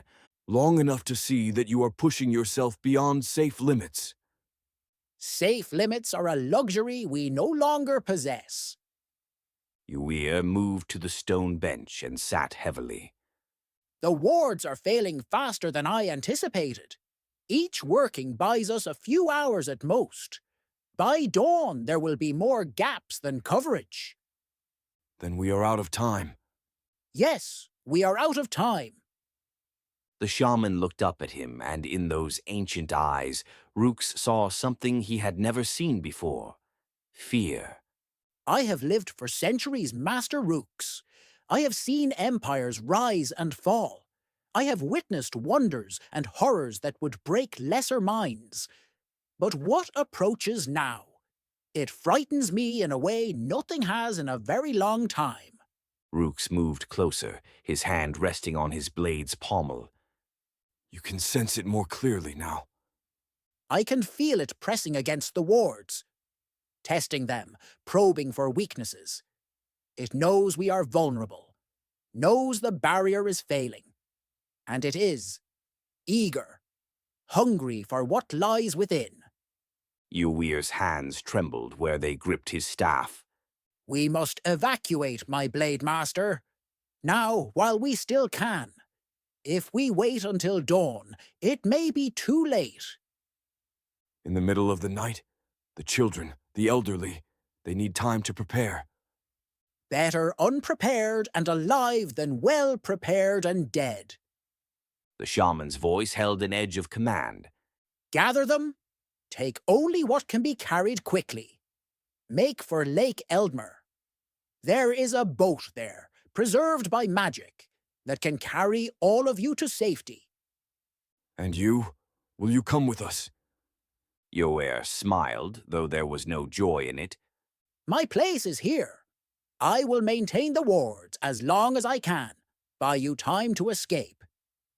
When you reach the portal wall, the magical passage near the lake's southern shore, you will be able to travel swiftly to Narasund. The way will be clear if I can hold the barrier for just a few more hours. Shaman, I cannot ask you to. You are not asking, I am offering. Eowyr stood, his staff planted firmly. I am old, my Blademaster, far older than you know. I have served Urlas for longer than most realize, and I will serve it until my final breath. Let that breath be spent buying freedom for those who have futures ahead of them. It is a good death, an honorable death, better than fading away in some distant city, far from the realm I have protected for so long. The words struck something deep in Rukes. He understood that sentiment, the desire to die in service to Urlas rather than waste away in exile. But the thought of leaving the shaman here alone, holding the line against unknowable horrors while they fled, sat wrong in his chest. I am the Blademaster. My duty is to defend Urlas, not to flee from it. Your duty is to preserve what can be preserved. The realm may fall, but its people can survive. Its traditions can continue. That is defense, my Blademaster, even if it does not feel like it. Rukes wanted to argue, wanted to insist there must be another way. But looking at Eowyr's exhausted face, at the fear and determination warring in his expression, he knew the shaman was right.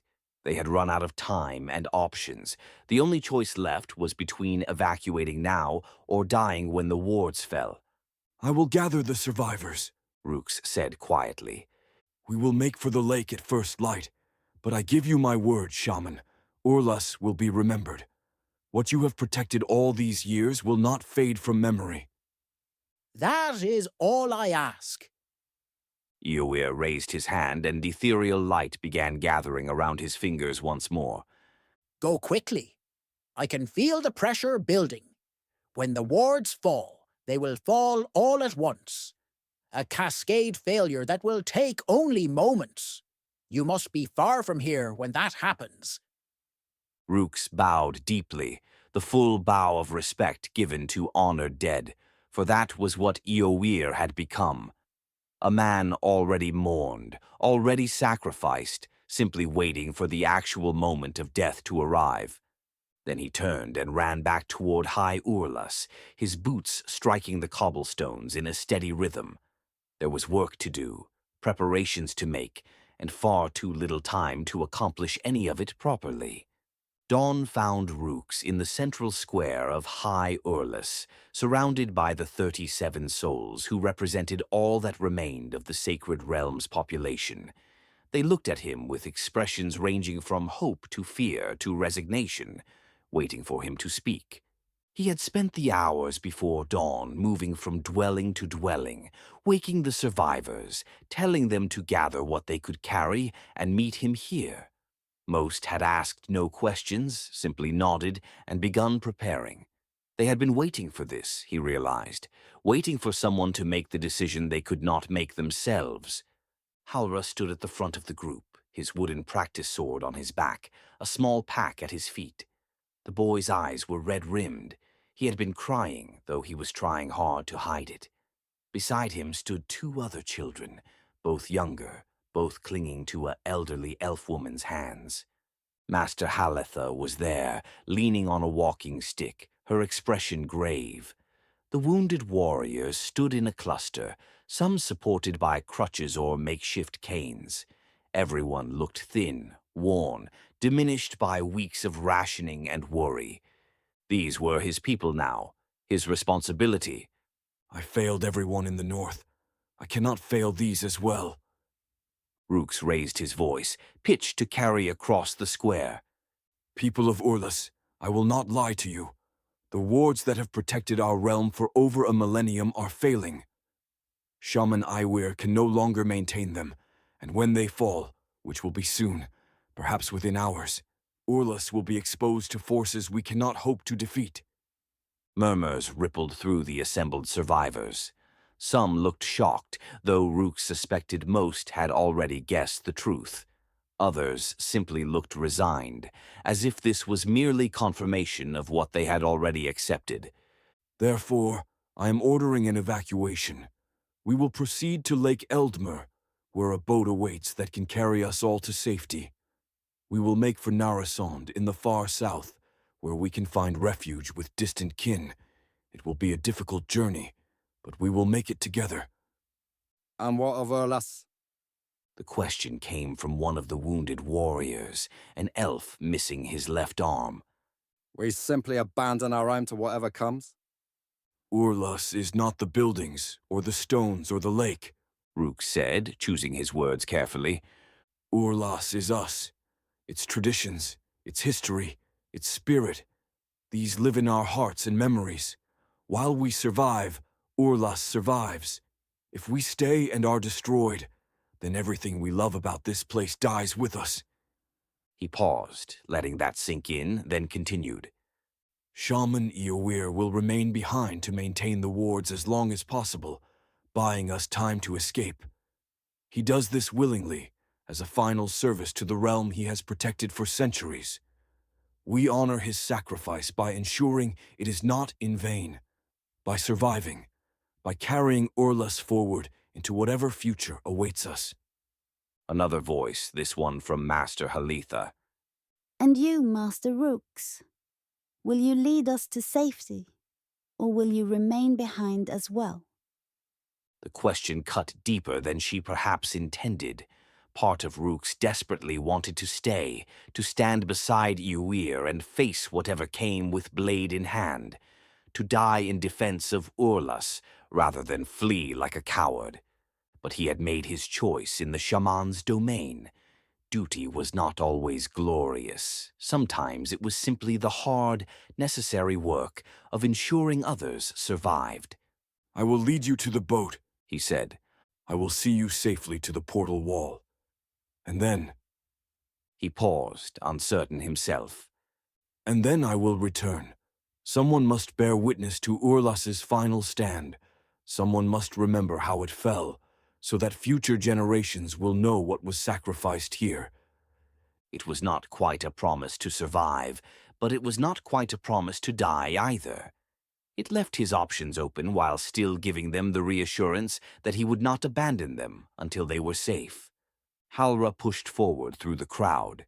Master, I want to stay with you. I can fight. I've been training. Rukes knelt, bringing himself to the boy's level. Halra, listen to me. You have been training for a single day. One day does not make you a warrior, And even if it did, even if you had trained for years, your duty now is not to fight. Your duty is to survive, to carry forward the traditions of the Blademasters, to remember Urlas as it was. Can you do that for me? Tears streamed down Halra's face. But I want to stay. I want to protect our home.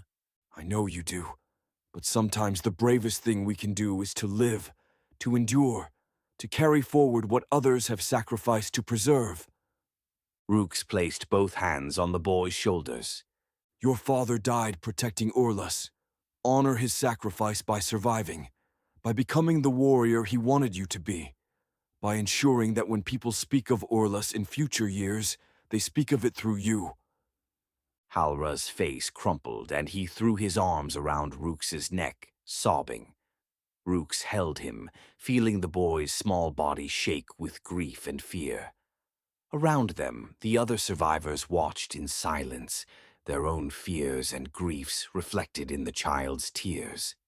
After a moment, Rukes gently pulled Halra back and stood. The boy's face was blotchy and wet, but he nodded, accepting the decision even if he did not like it. We leave within the hour, Rukes announced. Take only what you can carry. Food, water, essential supplies. Everything else must be left behind. Master Halitha will organize the children and elderly. The wounded warriors will help carry supplies. Move quickly but carefully. We have some time, but not much. The survivors dispersed to their final preparations, moving with the quiet efficiency of people who had already made their peace with abandonment. Rukes watched them go, feeling the weight of responsibility settle heavier on his shoulders. He was leading them away from everything they knew, away from homes where their families had lived for generations, away from the sacred places where they had celebrated and mourned and grown, away from Urlas itself.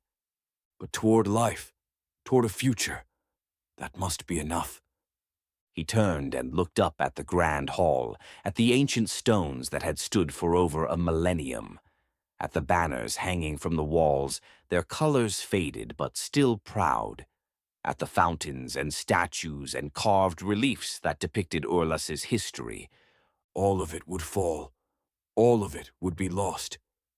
But the people would survive, and through them, perhaps Urlas would survive as well.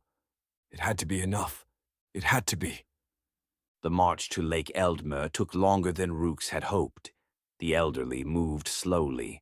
The children had to be carried when they grew tired, and the wounded could not maintain a steady pace. But they made it, arriving at the lake shore as the sun climbed toward noon. The boat was there, as Uir had said it would be. A graceful elven vessel, its wood gleaming as if freshly made, despite sitting abandoned for weeks. It was large enough to hold them all comfortably, with supplies stored beneath its deck and sails furled against its mast. Rukes ordered the survivors to board. They moved slowly up the gangplank, children wide-eyed at the prospect of a boat journey, adults grim-faced and silent. Master Halitha organized them efficiently, ensuring everyone had a place, that the weight was distributed properly. Halra stood on the shore, looking back toward High Urlas in the distance. His small pack was at his feet, his wooden practice sword on his back. He did not move to board the ship. Rukes approached him. It is time, Halra. I know, Master. The boy's voice broke. I wanted to remember it. How it looks now. Before it falls. Before it is lost. That is good. Remember it well. Remember the training grounds where warriors practiced. Remember the grand hall where the High Council once met. Remember Lake Eldmer's shores and the mountains beyond. Rukes placed a hand on the boy's shoulder. Remember all of it. Carry those memories forward. They are precious now. Halra nodded, still staring at the distant city. Then he bent down, picked up a smooth stone from the shore, and tucked it into his pocket.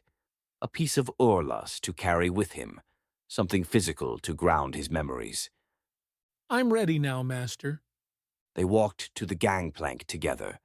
As they reached it, Rukes stopped. Go ahead, Halra. I will join you shortly. The boy looked uncertain but obeyed, walking up onto the ship. Rukes watched him go, watched him find a place among the other children, watched Master Halitha put a comforting arm around his shoulders. Then Rukes turned back toward High Urlas. The city stood silent in the midday sun. From this distance it looked peaceful, unchanged.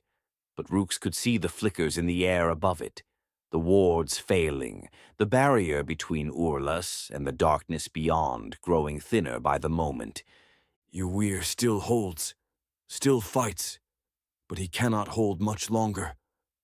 Movement caught his eye, something at the edge of his vision. Rukes turned toward it, his hand moving to his blade. The air rippled. Just a brief disturbance, like heat shimmer over hot stone. But it was moving toward the shore, toward them. Then another ripple, off to the left, and another to the right. The wards were not just failing, they were being tested, probed. Something beyond was looking for weaknesses, places where it could push through. Time. We are out of time. Rukes spun toward the ship. Cast off! Now! Everyone find a place and hold on! The survivors scrambled to obey. Those who knew boats moved to untie the mooring lines. The sails began to unfurl, catching wind that did not seem entirely natural. Magic, Rukes realized. The boat itself was enchanted to carry them swiftly. As the vessel began pulling away from shore, Rukes took one last look at Urlas, the city of his birth, the realm he had sworn to defend, the home that had shaped him into what he was.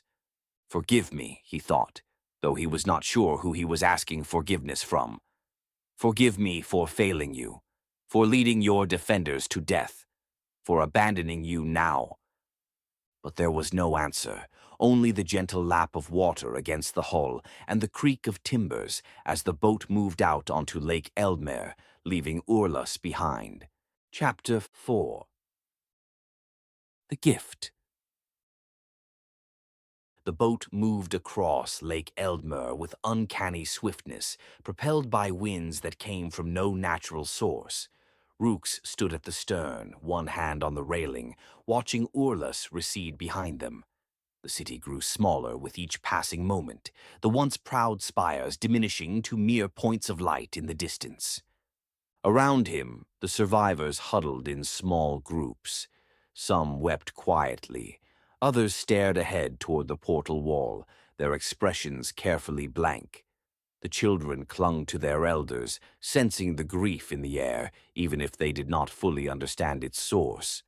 Halra stood near the mast, his small hands gripping one of the support lines. The boy's eyes were fixed on Urlas, watching their home fade away. His face held a strange mixture of determination and devastation, as if he was trying to memorize every detail before it disappeared forever. Rukes made his way across the deck toward him. The boat rocked gently beneath his feet, the motion familiar from countless voyages across this lake in happier times. Training exercises had often involved water work, learning to fight on unstable surfaces, to maintain balance when the ground itself shifted. But there will be no more training exercises, no more warriors drilling at dawn, no more. He pushed the thought away and knelt beside Halra. How do you fare? The boy did not look at him, his eyes still fixed on the distant city. I am fine, Master. You are permitted to not be fine, Halra. We have left our home. It is acceptable to grieve that loss. If I grieve, I will cry. And if I cry, the other children will cry. And if we all cry, the adults will have to comfort us, instead of preparing for what comes next. Halra's voice was steady, but Rukes heard the strain beneath it. So I will not cry, not yet. Such control from one so young, such understanding of his role. It broke something in Rukes' chest, the realization that this child had been forced to grow up far too quickly, had been given responsibilities no 8-year-old should bear. Halra, come with me. There is something I wish to give you. The boy finally looked at him, surprise flickering across his face. But he nodded and followed Rukes toward the bow, away from the others. They stood at the very front of the vessel, where the wind caught them full force, spray occasionally misting across the deck. Rukes drew his blade. Emerald fire flickered along its length as it left the scabbard, the ruinite steel singing its familiar song. Halra's eyes widened, fixed on the weapon with the same awe Rukes had seen in every young student he had ever taught. The blade was beautiful, yes. But more than that, it was powerful, ancient, a symbol of everything the Blademasters represented. Do you know what ruinite is?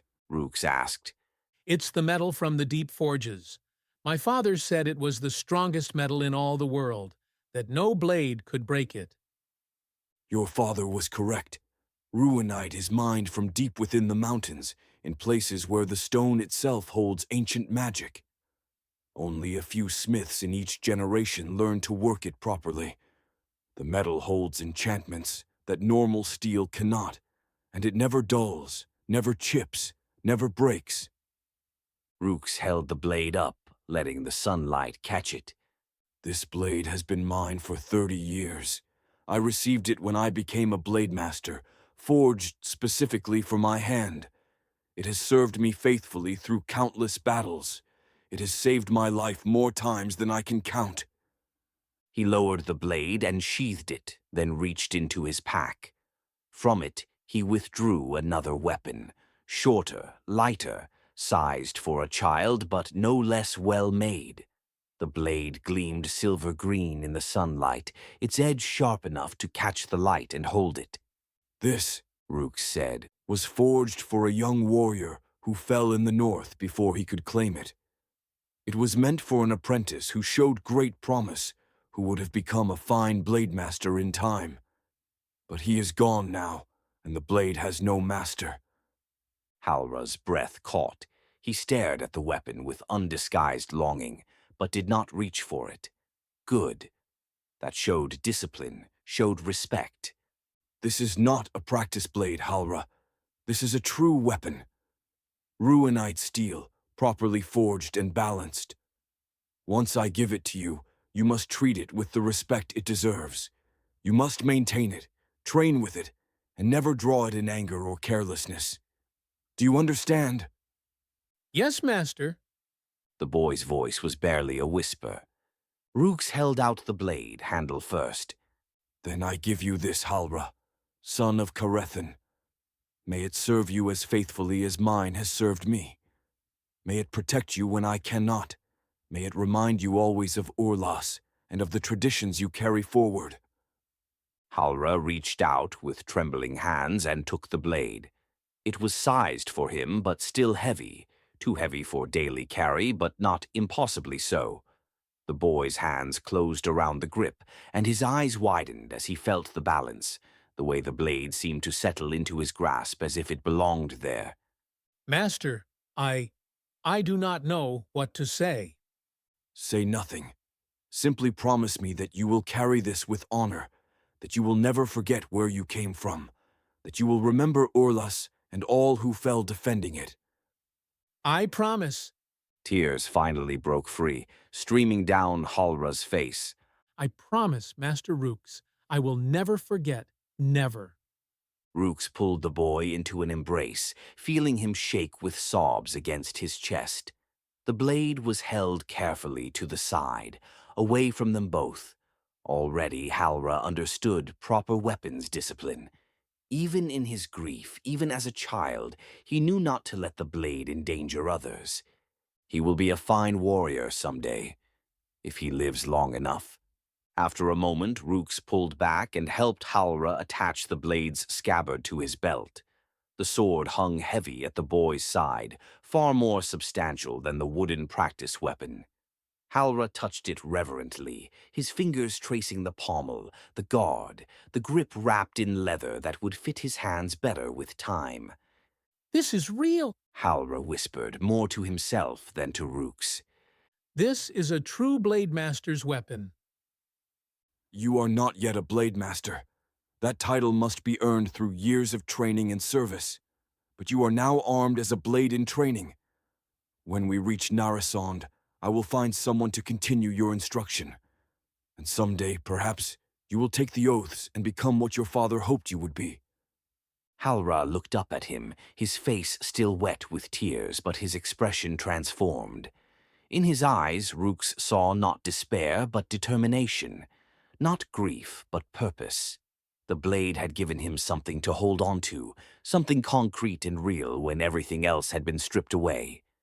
I pray he never has to use it in true combat. I pray he lives long enough to simply train, to learn, to grow into the warrior he dreams of becoming. But even as he thought it, Rukes felt the wrongness in the air intensify. A prickling at the back of his neck, a tension that made his hand move instinctively toward his own blade. He turned toward Urlas, toward the city they had left behind. Smoke rose from one of the districts. Not the smoke of cook fires or forges, but thick, black smoke that spoke of destruction. No, He whispered. not yet.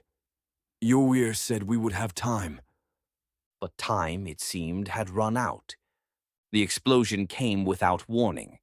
A column of green fire erupted from Nidea Arco, the archive district where centuries of knowledge were stored. The flame shot hundreds of feet into the sky, brilliant emerald mixed with flashes of blue that hurt to look at directly.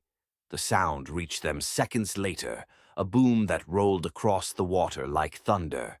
The boat rocked from the shockwave. Survivors grabbed for railings and ropes, children screaming as they were thrown off balance.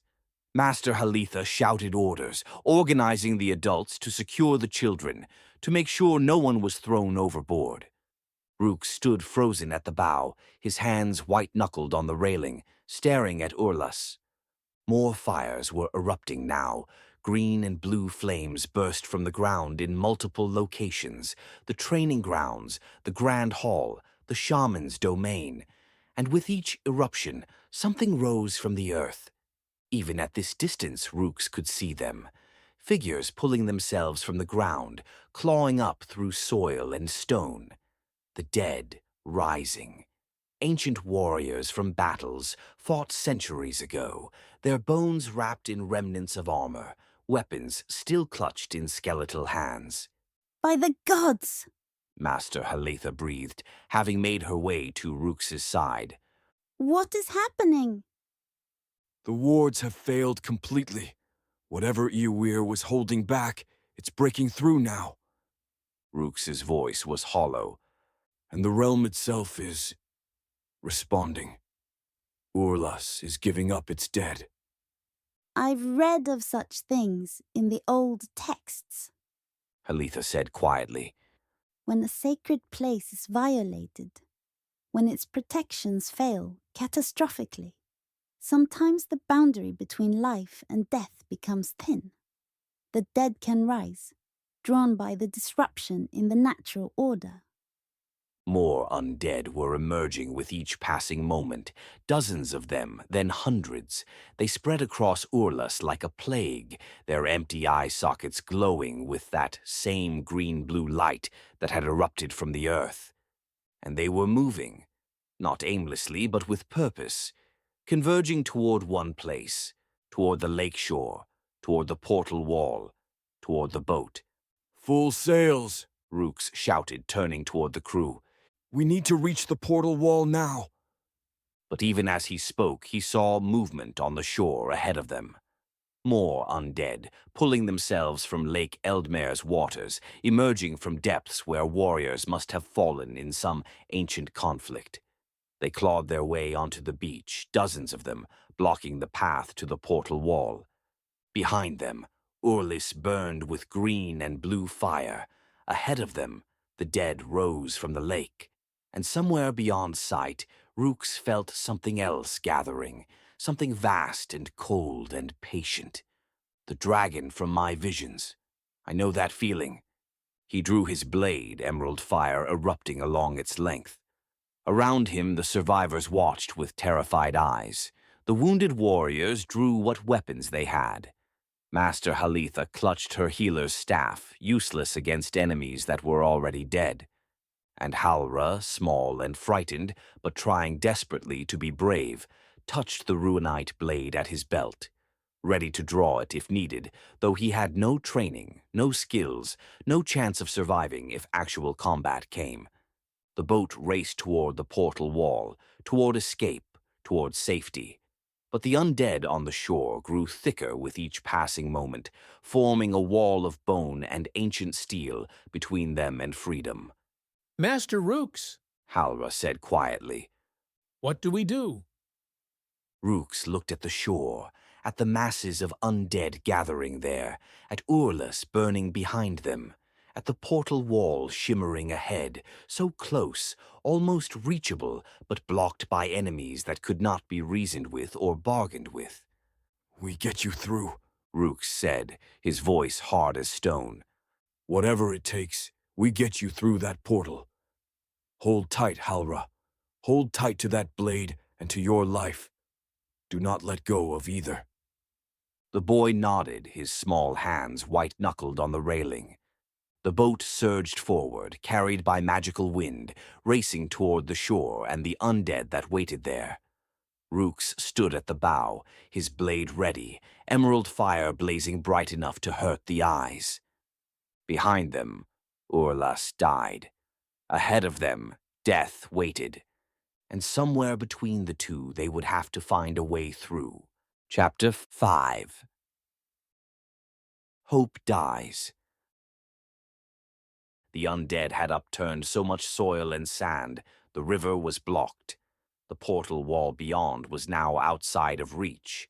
The boat struck the shore with jarring force, its enchanted hull grinding against stone and sand. Survivors lurched forward, catching themselves on railings and masts. Children screamed. The wounded stumbled and fell. They had almost made it.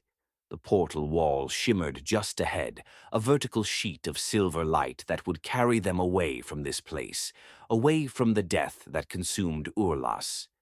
50 feet. That was all that separated them from escape. 50 feet, and the undead that blocked the path. Stay on the boat, Rukes commanded, already vaulting over the railing. His boots hit sand, emerald fire blazing from his blade as he charged toward the skeletal warriors. Do not disembark until I clear the path. The first undead turned toward him, a skeleton in ancient armor, wielding a rusted sword. Green-blue light burned in its empty sockets. It raised its weapon to strike. Rukes cut through it with a single slash. His ruinite blade sheared through old bone and corroded steel, and the skeleton collapsed into a pile of components. But 3 more took its place immediately, rising from the sand where they had lain dormant for centuries. He spun, his blade moving in the patterns drilled into him over decades. The 3rd form flowed into the 5th, then into the 9th. Each strike was precise, economical, devastating. Skeletons fell around him like wheat before a scythe, emerald fire consuming their remains. But for everyone he destroyed, 2 more rose from the lake or emerged from the forest line. They pressed in from all sides, a tide of ancient dead, drawn by the catastrophic failure of Urlas's wards. Behind him, he heard Master Halitha organizing the survivors. Children first. Move quickly, but don't panic. Head for the portal wall the moment the path is clear. Won't it lead us to ocean? We have no boat. Someone shouted. The portal will not. It will get us to land beyond our realm. We must trust the powers of Urlas. Have faith. She shouted. Rukes carved a corridor through the undead, moving like a storm of green fire and silver steel. His blade sang its lethal song, and bones shattered in his wake. 20 feet from the boat to the portal wall, 15, 10, almost there, almost safe. Then the sky darkened. Rukes looked up and his blood turned to ice. It descended through the clouds like a falling mountain. Wings that spanned the width of Lake Eldmer itself, scales of glacial blue that caught the sunlight and turned it cold, eyes like frozen stars, ancient and pitiless. The ice dragon from the north, the creature that had destroyed their army, that had sent warriors fleeing into fog-shrouded death. It had followed him home. It had found Urlas. The dragon's roar shook the earth. Trees in the forest bent away from the sound. Water in the lake rippled as if struck by wind. Every undead warrior paused in its movement, turning eyeless sockets toward the sky. And Rukes, standing in the midst of corpses he had created, could only stare in horror at the thing that circled above them. No, He whispered. no, not here. Not them. The dragon's maw opened, blue light gathered in its throat, cold radiance that made the air itself seem to freeze. Rukes knew what was coming. Move! He screamed, turning toward the boat. Everyone off! Get to the portal wall! Run! But they were too slow. The children were being helped down.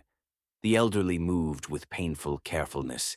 The wounded struggled with their crutches and canes. They would never make it in time. The dragon's breath was gathering, building, preparing to release. Rukes ran toward the boat, blade still in hand, knowing he was too far away, knowing he could do nothing, knowing... The dragon struck. Blue fire poured from its maw, not heat but terrible cold. Ice and death given form, aimed not at Rukes but at the boat itself, at the survivors who huddled on its deck, at the children and elderly and wounded who had no defense against such power. Time seemed to slow. Rukes watched the blast descend, watched the blue fire streak toward the boat like a falling star. He opened his mouth to scream, but no sound came out.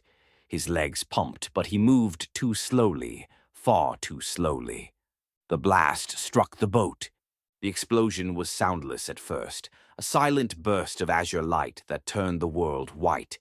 Then the sound came, a crack like the earth splitting open, like reality itself tearing apart. The boat disintegrated. Wood became splinters, sails became ash, masts became falling timber. And the people, bodies flew through the air, thrown by the force of the blast. Some were already frozen, their flesh turned to ice in an instant. Others simply fell, broken by the explosion's force. They hit the water or the shore, and in that moment, Rukes' world ended. The silence that followed was absolute.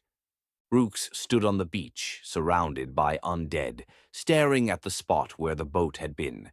Fragments of wood floated on the water, pieces of sail drifted like snow, and among them, bodies. Some moved, not many, but some. He saw Master Halitha floating face down in the water, saw one of the wounded warriors, his body bent at wrong angles, saw children so small, so fragile, bobbing in the shallows. And he saw Halra. The boy was alive, swimming, one arm moving in desperate strokes toward shore, the other clutching the ruinite blade Rukes had given him, refusing to let it sink, refusing to let go of the gift, even as he fought for his life. Halra! Rukes' voice was raw, torn from a throat that felt like it was bleeding. Hold on! I'm coming! He sprinted toward the water, cutting through undead without seeing them, barely aware of their existence. His eyes were fixed on Halra, on the boy's desperate swim toward shore. 10 feet. 8. 6. Rukes was running along the shore, matching the boy's progress, reaching out. 4 feet. 2. Reach for me! He shouted. Halra, reach! The boy's head came up. His eyes found Rukes. Hope flashed across his face, bright and painful and desperate. He reached out with his free hand, the ruinite blade held high in the other. Their fingers were inches apart. Inches. Then the shadow beast erupted from beneath the water. Its body was black fire, formless and terrible. Its eyes burned red like fresh coals. It rose from the depths with liquid grace, and its claws, if they could be called claws, closed around Halra's small body. The boy didn't even have time to scream. The beast dragged him under. The water churned, turned dark, and then stilled. The ruinite blade fell from Halra's grip, splashed into the water, sank beneath the surface. Gone. Halra was gone.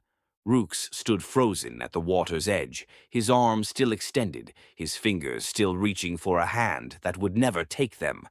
For a moment, one terrible, eternal moment, his mind could not process what had happened, could not accept it. Then the other shadow beasts came. They rose from the lake like nightmares given form, bodies of black fire and burning eyes. They flowed across the water toward the other survivors, the ones who had been thrown clear, who were struggling to swim, to survive, to reach shore. Rukes watched as an elderly elf was pulled under, watched as a child's scream was cut short, watched as body after body disappeared beneath the dark water, consumed by the beasts that had followed him from the north. They were all dying. Everyone. Every single soul who had trusted him to lead them to safety was being slaughtered before his eyes. And he could do nothing.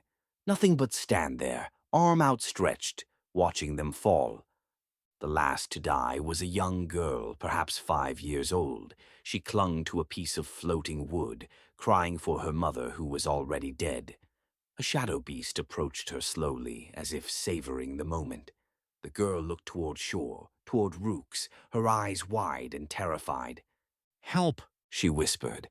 "Please help." The beast took her, gentle, almost kind in its terrible efficiency. She sank without a sound. Then there was nothing. No movement in the water. No survivors struggling toward shore. No cries for help. Just silence. Just death. Just the gentle lap of waves against the shore and the floating debris that marked where hope had died. Rukes stood at the water's edge, his blade hanging loose in his hand, and something inside him broke. Not cracked, not fractured, broke, completely, irreparably. A sound came from his throat, not a scream, not a cry, something primal and inhuman, the sound of a soul tearing itself apart. It echoed across the water, across the burning ruins of Urlas, across the mountains beyond. The emerald fire that had always burned in his blade exploded outward. Green flame erupted along the steel, spread to his hands, his arms, his entire body. Not painful, not consuming, but burning, burning with a light that was brighter than anything he had ever produced. The necklace at his chest, Uir's necklace, began to vibrate, to pulse, to sing with a frequency that Rukes could feel in his bones. Yes! Uir's voice, not in his mind but everywhere, filling the air like thunder. Yes! The awakening! Do you feel it, my faithful Blademaster? Rukes didn't answer, couldn't answer. His voice had been consumed by the sound that still tore from his throat, that sound of breaking, of shattering, of transformation. You have crossed the threshold, the boundary between life and death, between rage and power. You are awakened, my Blademaster. You are more. Rukes' eyes blazed with emerald fire, the same fire that burned along his blade, the same fire that now consumed his body without destroying it. He looked at the water where Halra had died, where they had all died, and he turned toward Urlas. Shadow beasts were emerging from the lake, flowing toward him. The dragon circled overhead, preparing another blast. Undead rose from the beach and the forest, converging on his position. Rukes raised his blade. The emerald fire that engulfed it was bright enough to hurt the eyes, bright enough to cast shadows at noon. And he charged, not towards safety, not toward the portal wall that still shimmered uselessly behind him, toward Urlas, toward the beasts, toward the dragon, toward death itself. He cut through the first shadow beast with a single stroke. His blade passed through its body of black fire, and instead of reforming as they always had before, it died, simply ceased to exist, consumed by the emerald flame. The second beast lunged at him. He spun, his movements too fast, too fluid, beyond human capability. His blade found its mark. Another death, another enemy erased. The undead closed in. Rukes moved among them like a storm, like green fire given purpose. Each strike destroyed not one but several. Each movement left a wake of shattered bone and dissipating darkness. He was not thinking, not planning, not following forms or techniques learned over decades. He was simply destroying, killing, making them pay for what they had taken from him.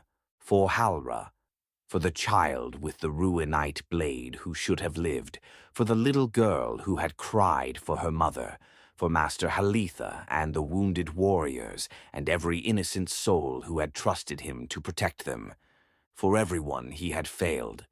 The dragon descended, landing on the shore with earth-shaking force, its head lowered, maw opening to release another blast of ice and death. Rukes met its eyes, those ancient, cold, pitiless eyes, and he ran toward it. His blade blazed brighter than the sun. His body burned with power that should have killed him, but instead made him more, faster, stronger, beyond what any elf could be. Yes!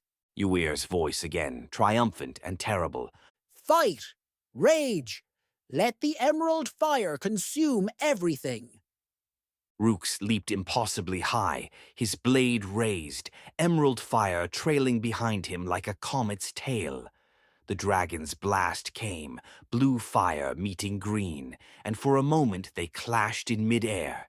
Then Rukes was past it, his blade slashing across the dragon's snout.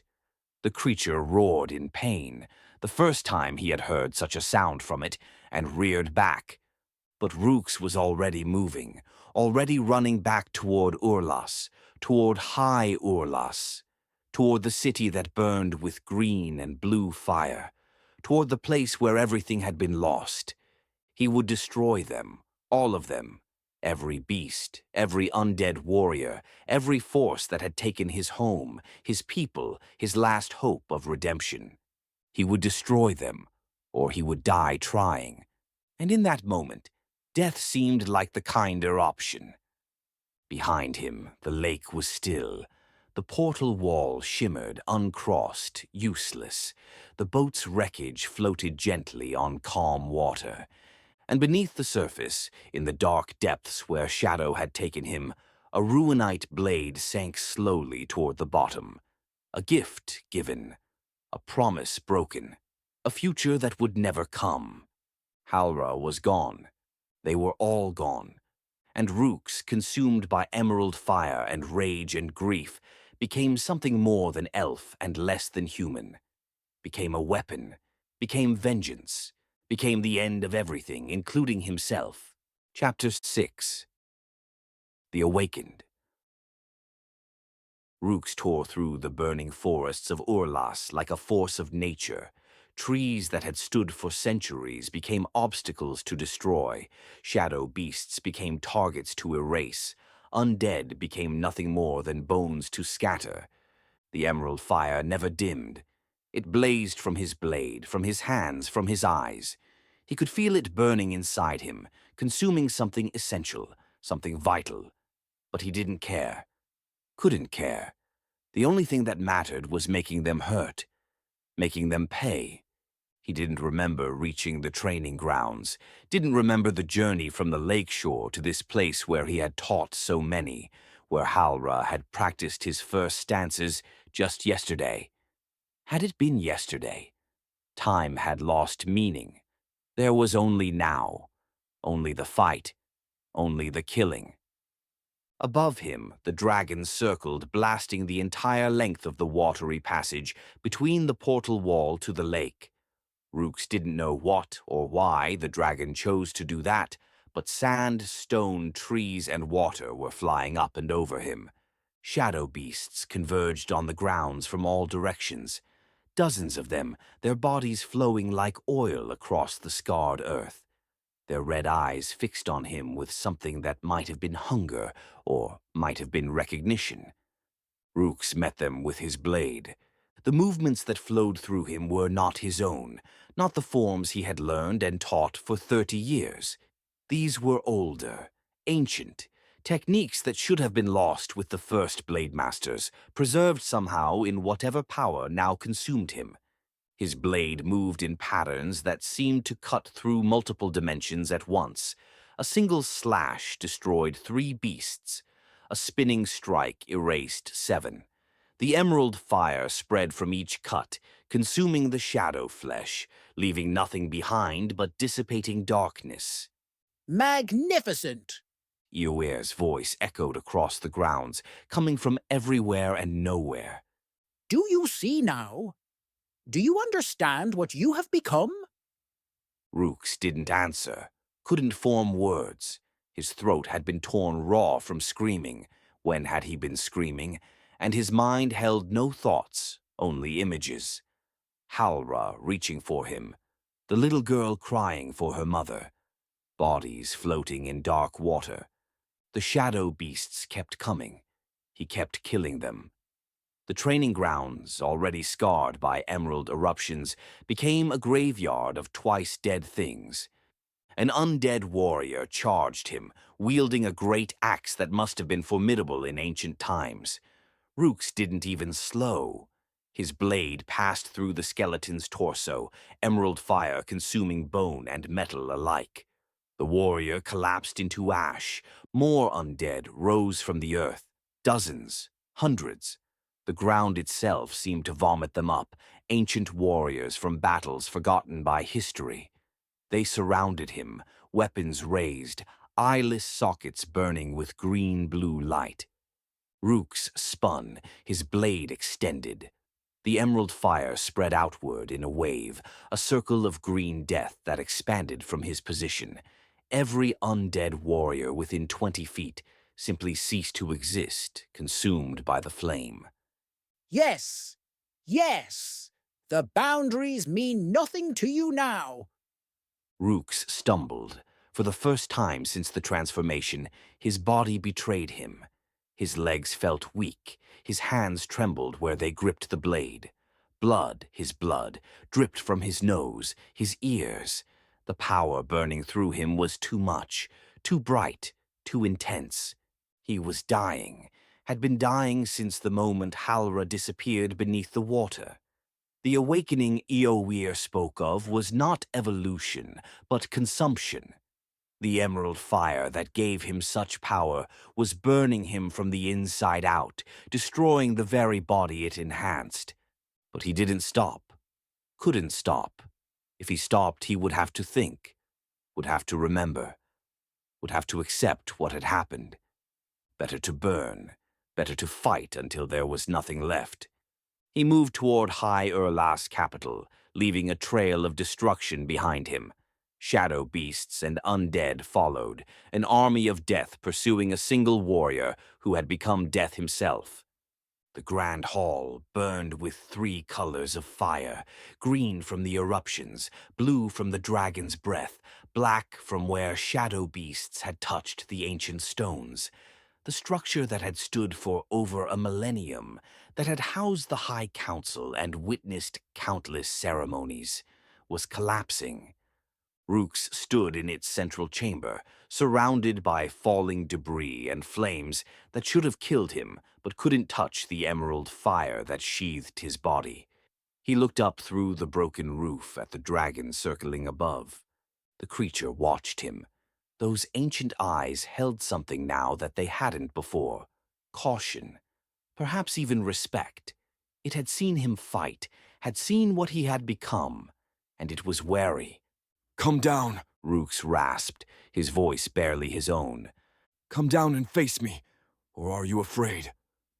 The dragon roared, the sound shaking the hall's foundations. But it did not descend. Not yet. It circled higher, patient, waiting for something.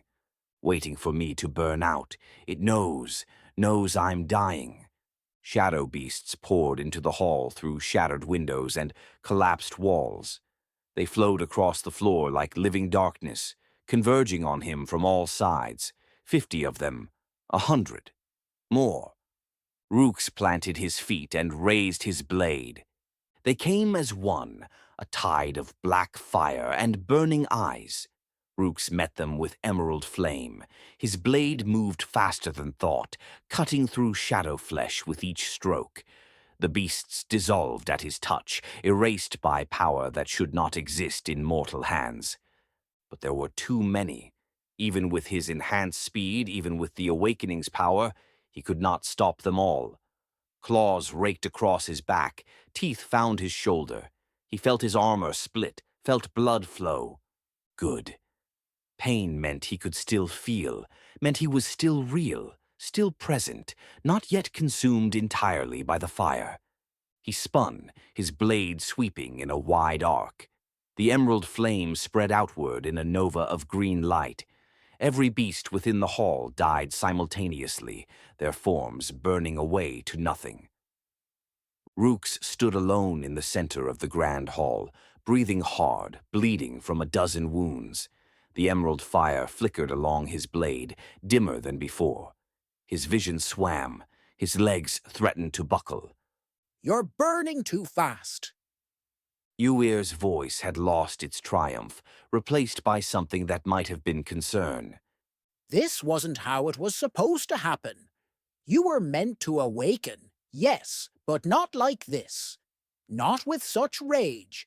You're consuming yourself. Rukes looked down at his hands. The skin was cracked, glowing from within with green light. Blood seeped from the cracks. His armor was melted in places where the fire had burned too hot. Good. He whispered. You'll die. Good. But my child cannot return if you destroy. I don't care about your child. The words tore from Rukes' throat with primal force. I don't care about your plans. I don't care about anything except making them hurt. The hall shuddered. One of the great pillars that had supported the structure for centuries cracked and fell, smashing into the floor 20 feet from where Rukes stood. Dust and debris filled the air. Through the broken roof, the dragon descended. It landed in the hall with earth-shaking force, its massive body barely fitting in the space. Wings folded against its sides, head lowered to bring its eyes level with Rukes. Cold breath misted from its nostrils, turning the air to frost. Rukes looked up at the creature, at the being that had destroyed his warriors in the north. That had shattered the boat and killed the survivors. That had taken Halra. Finally, He said. The dragon's maw opened.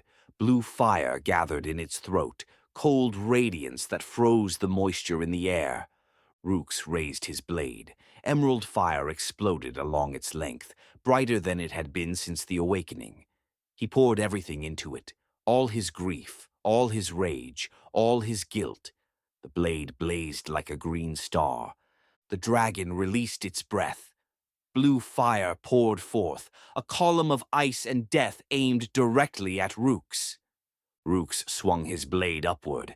The emerald fire met the dragon's breath in midair. For a moment they held in balance, green and blue, fire and ice, rage and ancient power. The hall shook. The floor cracked. The walls began to collapse. Then Rukes' blade cut through the dragon's breath. The emerald fire spread up the column of blue, racing toward the dragon's mouth. The creature tried to close its maw, tried to cut off the attack, but it was too slow. The emerald fire entered the dragon's throat. The creature reared back, a sound of agony tearing from deep within its chest. Not a roar this time, but something more primal, more terrible. Smoke, green smoke, poured from its nostrils, its mouth. Rukes pressed forward, driving the attack deeper. The emerald fire spread through the dragon's body, visible as green veins beneath its scales. The creature thrashed, its wings smashing through what remained of the hall's walls. Then it launched itself skyward, breaking through the roof, fleeing from the pain. It climbed into the red sky, still smoking, still burning with green fire from within. Rukes watched it go, his blade still raised. The emerald fire dimmed, flickered, nearly went out. His legs gave way. He fell to one knee, catching himself on his blade. Not yet. Can't stop yet. They're still here, still threatening, still. The grand hall collapsed completely. Walls fell inward, the roof crashed down. Rukes threw himself forward, rolling clear of the falling debris. He came up in the street beyond, covered in dust, bleeding from new wounds. And he saw them. More shadow beasts, more undead. An entire army of them flowing through the streets of High Urlas, converging on his position. They filled every avenue, every alley, hundreds, thousands. Rukes tried to stand, managed to get 1 foot under him. His body screamed protest. The emerald fire that had sustained him was burning out, consuming the last of his strength. He fell back to his knees. His blade clattered to the cobblestones. His vision darkened at the edges. Is this it? Is this where I fall? The shadow beasts approached, slowly now, no longer rushing. They knew he was weakening, knew the end was near. Rukes' hand found his blade, lifted it. The emerald fire flickered one last time along its length. Not yet, He whispered. not yet. He forced himself to his feet, stumbled forward, raised his blade, and met the first shadow beast with a weak swing that barely cut through its form. But cut through it did, and the beast dissolved. Another beast, another swing, weaker still, but effective.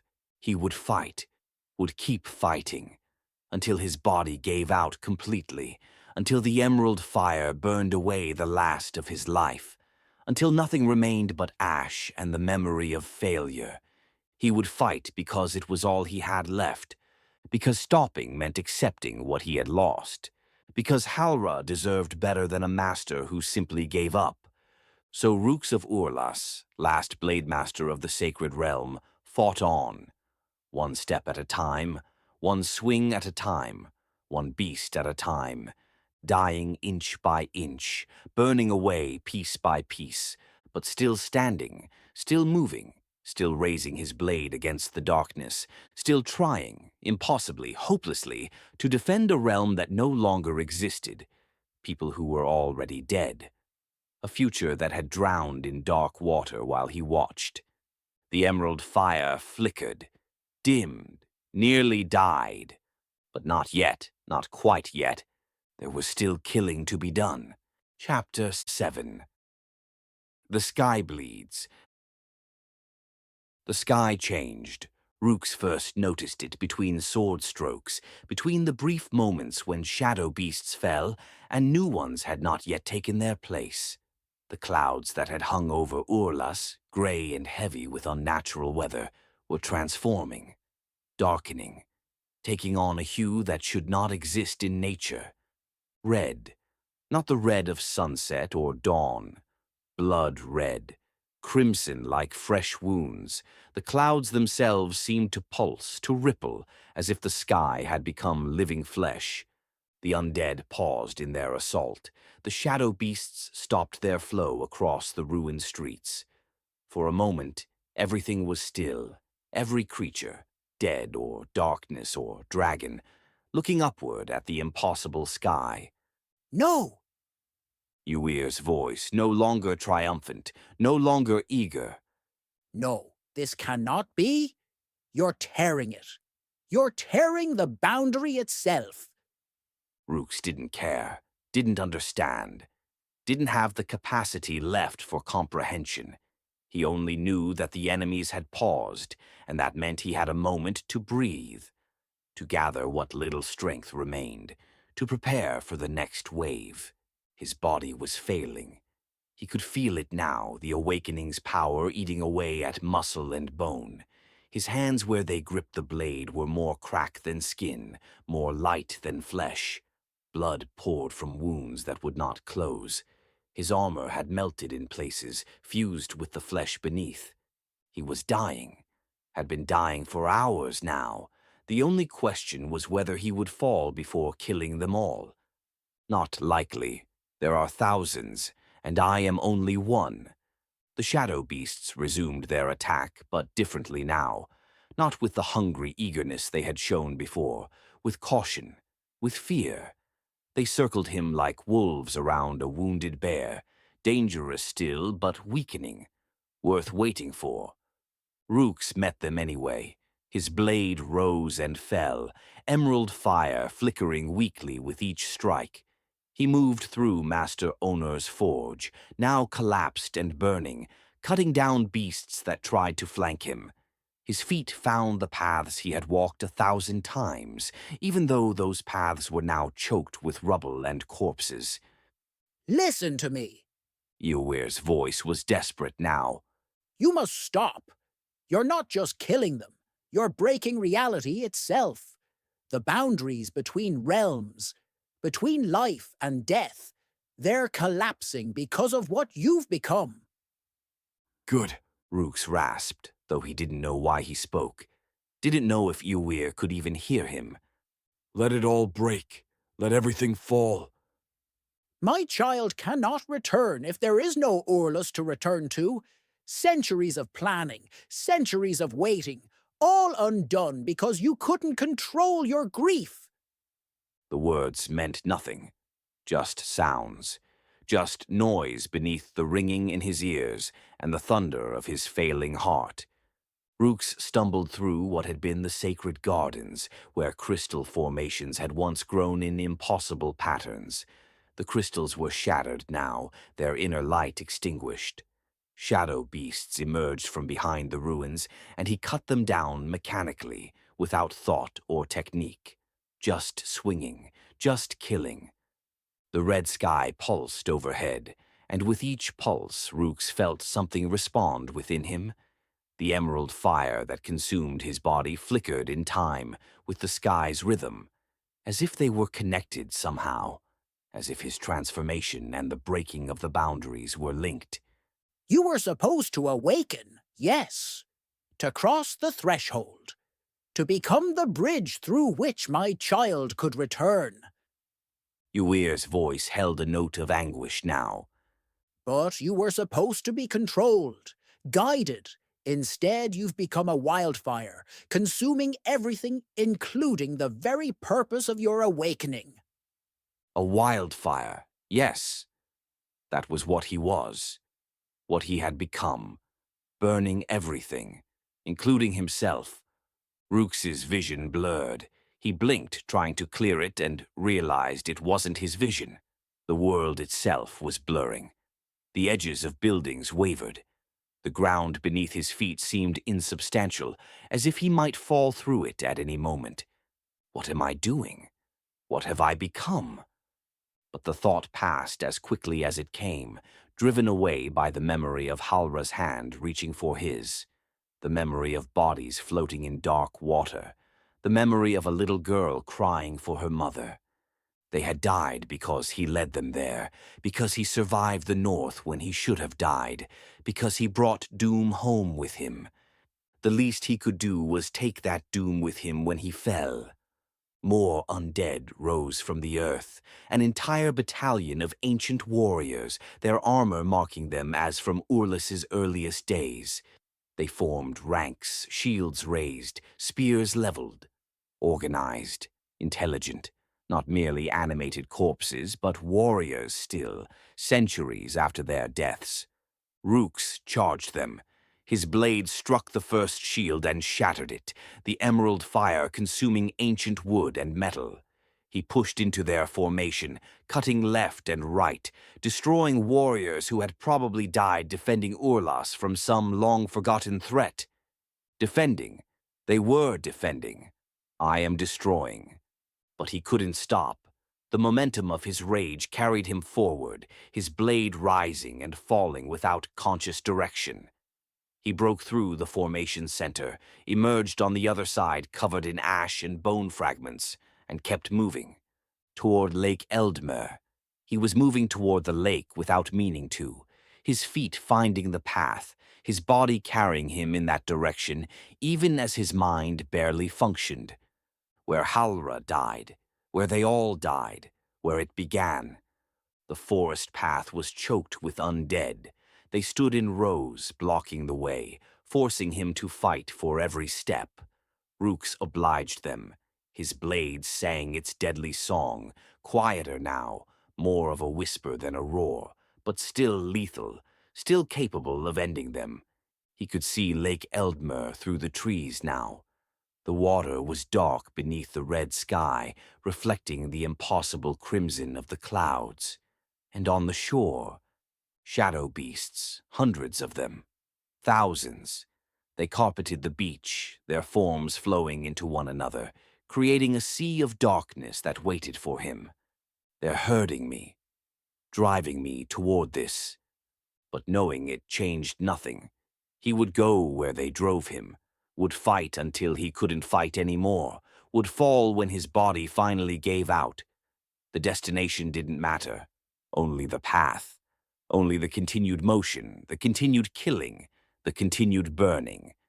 Rukes emerged from the forest onto the shore, and the shadow beasts parted before him, not fleeing, making a path, allowing him to walk forward across the sand where, hours ago, he had tried to reach Halra, where his fingers had been inches from the boy's hand. He walked that path now, blade in hand, emerald fire flickering like a dying candle. On either side, shadow beasts watched with burning eyes. Above, the dragon circled, still trailing smoke from where his attack had wounded it. And overhead, the red sky pulsed like a heartbeat, like a wound in reality itself. The water was still. No bodies floated there anymore. They had sunk or been consumed or simply faded away into the darkness. Nothing remained of the boat, of the survivors, of the hope that had died here. Rukes walked to the water's edge and stopped. Behind him, the shadow beasts closed in, not attacking, just surrounding, trapping him between the lake and their mass.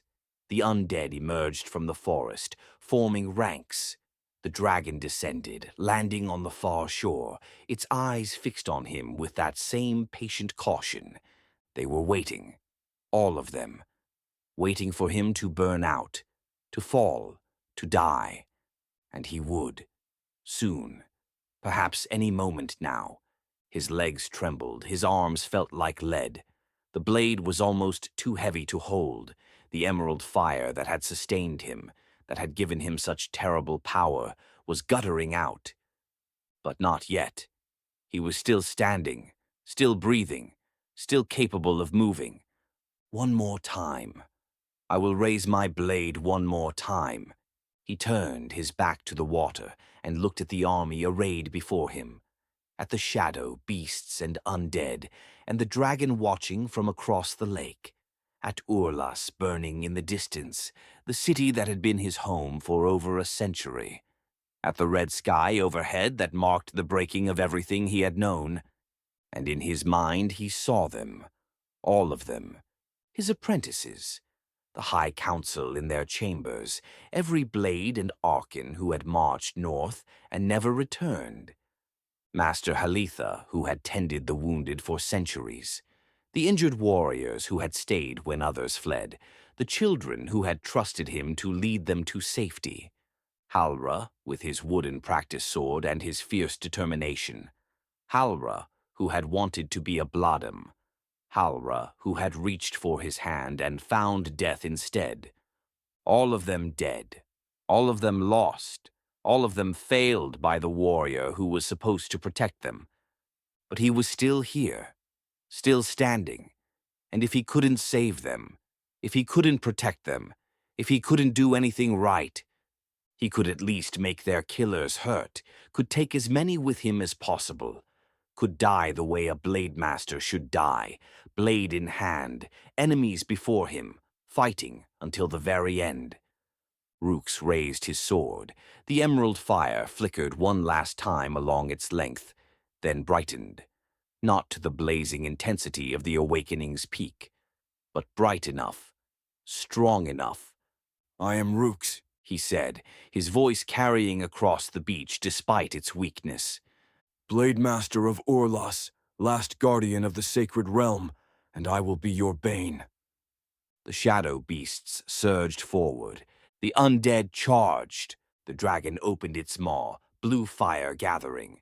And Rukes, dying and broken and alone, met them with emerald flame.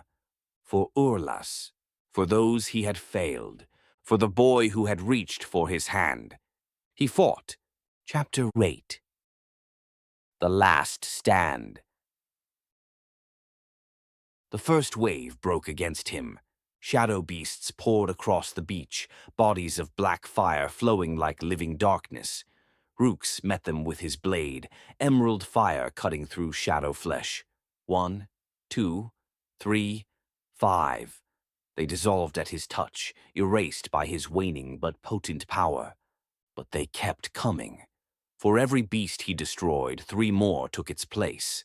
They pressed in from all sides, claws raking at his armor, teeth seeking his throat.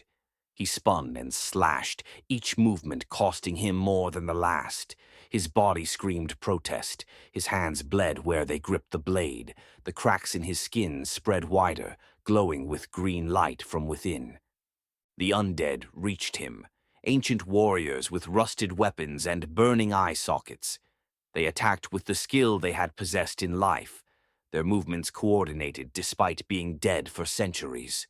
Rukes parried a sword thrust, cut through the warrior's ribcage, destroyed it with emerald flame. Another came at him from the left. He blocked, countered, destroyed. His blade sang its deadly song, quieter now but still lethal, still capable of ending them.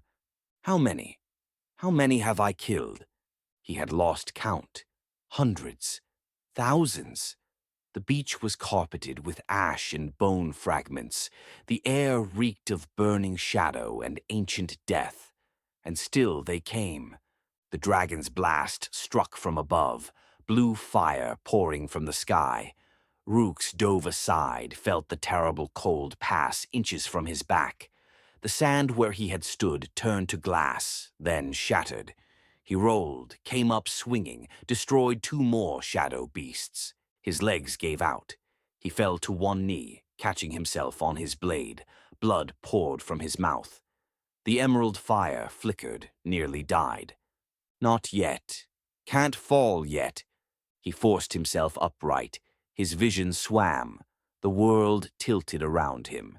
But he stayed standing, raised his blade, met the next enemy. A shadow beast lunged for his throat. He cut it down. An undead warrior swung a massive axe. He parried, though the impact nearly tore the blade from his weakening grip, then destroyed the skeleton with a counter-strike. His foot caught on something beneath the shallow water. He stumbled, nearly fell again, looked down. Green light glinted beneath the surface. Metal, familiar metal. Halra's sword, the blade he had given the boy. The ruinite weapon sized for a child's hand. It lay half-buried in sand and water. It had to have been blasted here by the dragon's earlier erratic actions. Or perhaps it was some strange fate within Urlas itself. It didn't matter. Rukes' hand reached for it without thought. His fingers closed around the hilt, lifted it from the water. It was lighter than his own blade, smaller, made for someone who would never grow into it now. The pommel was carved with symbols of Urlas, the mountains, the lake, the ancient trees. Master owner's work. Perfect, beautiful, wasted. He never got to use it, never got to become what he should have been. Rukes' vision blurred with something that wasn't blood or pain. His throat tightened. For a moment, one terrible, clear moment, the rage that had sustained him faltered. The emerald fire dimmed, and in that moment he felt everything.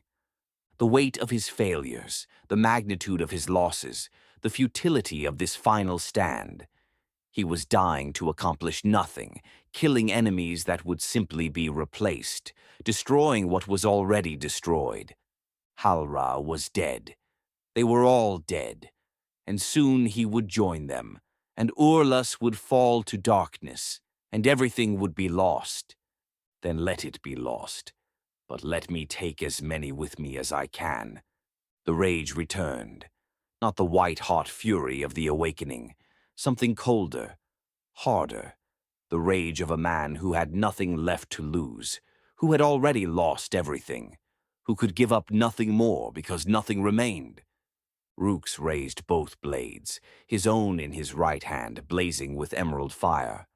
Halra's in his left, smaller but just as deadly, the ruinite steel reflecting the red sky overhead. Two swords, one for him, one for the boy who should have lived. The shadow beasts charged again. Rukes met them with both blades cutting left and right simultaneously. His movements became a dance of green fire and flashing steel. Every strike from his own blade burned with emerald flame. Every strike from Halra's blade carried the weight of a promise, broken, a future stolen, a child taken before his time. He cut through them like tall grass, like fog before wind, like shadows before light. But they kept coming, always more, always pressing closer. The dragon descended again, landing 30 feet away. Its scales still showed the marks of Rukes' earlier attack, green veins where the emerald fire had burned. It regarded him with eyes that held something almost like respect. Rukes met that gaze, held it. Blood dripped from his chin. Emerald fire leaked from the cracks in his skin. Both blades gleamed in his hands. Come then, He said, his voice raw and broken. finish it. The dragon's maw opened. Blue fire gathered, cold radiance that froze the moisture in the air. Rukes charged, not away from the dragon, toward it, directly toward that gathering blast of ice and death. Both blades raised, both burning with emerald flame now. Somehow, impossibly, Halra's blade had caught the fire from his own, blazing with the same green light. The dragon released its breath. Rukes crossed the blades before him, emerald fire erupting in a shield of green light. The dragon's blast struck the shield and split, flowing around him on both sides. Ice spread across the sand. The air turned to frost. But Rukes pushed through, step by step, fighting against the terrible cold. 20 feet, 15, 10. He broke through the blast and leaped, both blades raised high. The dragon's head reared back, but not fast enough. Rukes' own blade struck the creature's snout, cutting deep. Halra's sword found the dragon's eye, the same eye that had watched Halra die, had watched the boat explode, had witnessed all the death it had caused. The dragon roared, not in pain this time, in rage. It thrashed, its massive head whipping to the side, throwing Rukes from his perch. He hit the sand hard, both blades still in his hands, and rolled. The dragon's tail struck where he had been a moment before, cratering the beach. Its claws raked the ground as it turned. Blood, blue blood, cold as ice, dripped from its wounded eye. Shadow beasts converged from all sides. Undead formed ranks. The dragon positioned itself between Rukes and the lake, blocking any retreat. Not that he would retreat. Not that he could. His legs would barely hold him. His arms trembled with the effort of gripping both blades. The emerald fire was fading rapidly now, consuming the last of his life in its burning. But he was still standing, still breathing, still capable of one more fight. One more, just one more. Rukes looked at the army before him, at the shadow beasts that carpeted the beach, at the undead warriors in their ancient armor, at the dragon, wounded but far from defeated, at the red sky overhead that pulsed like an open wound.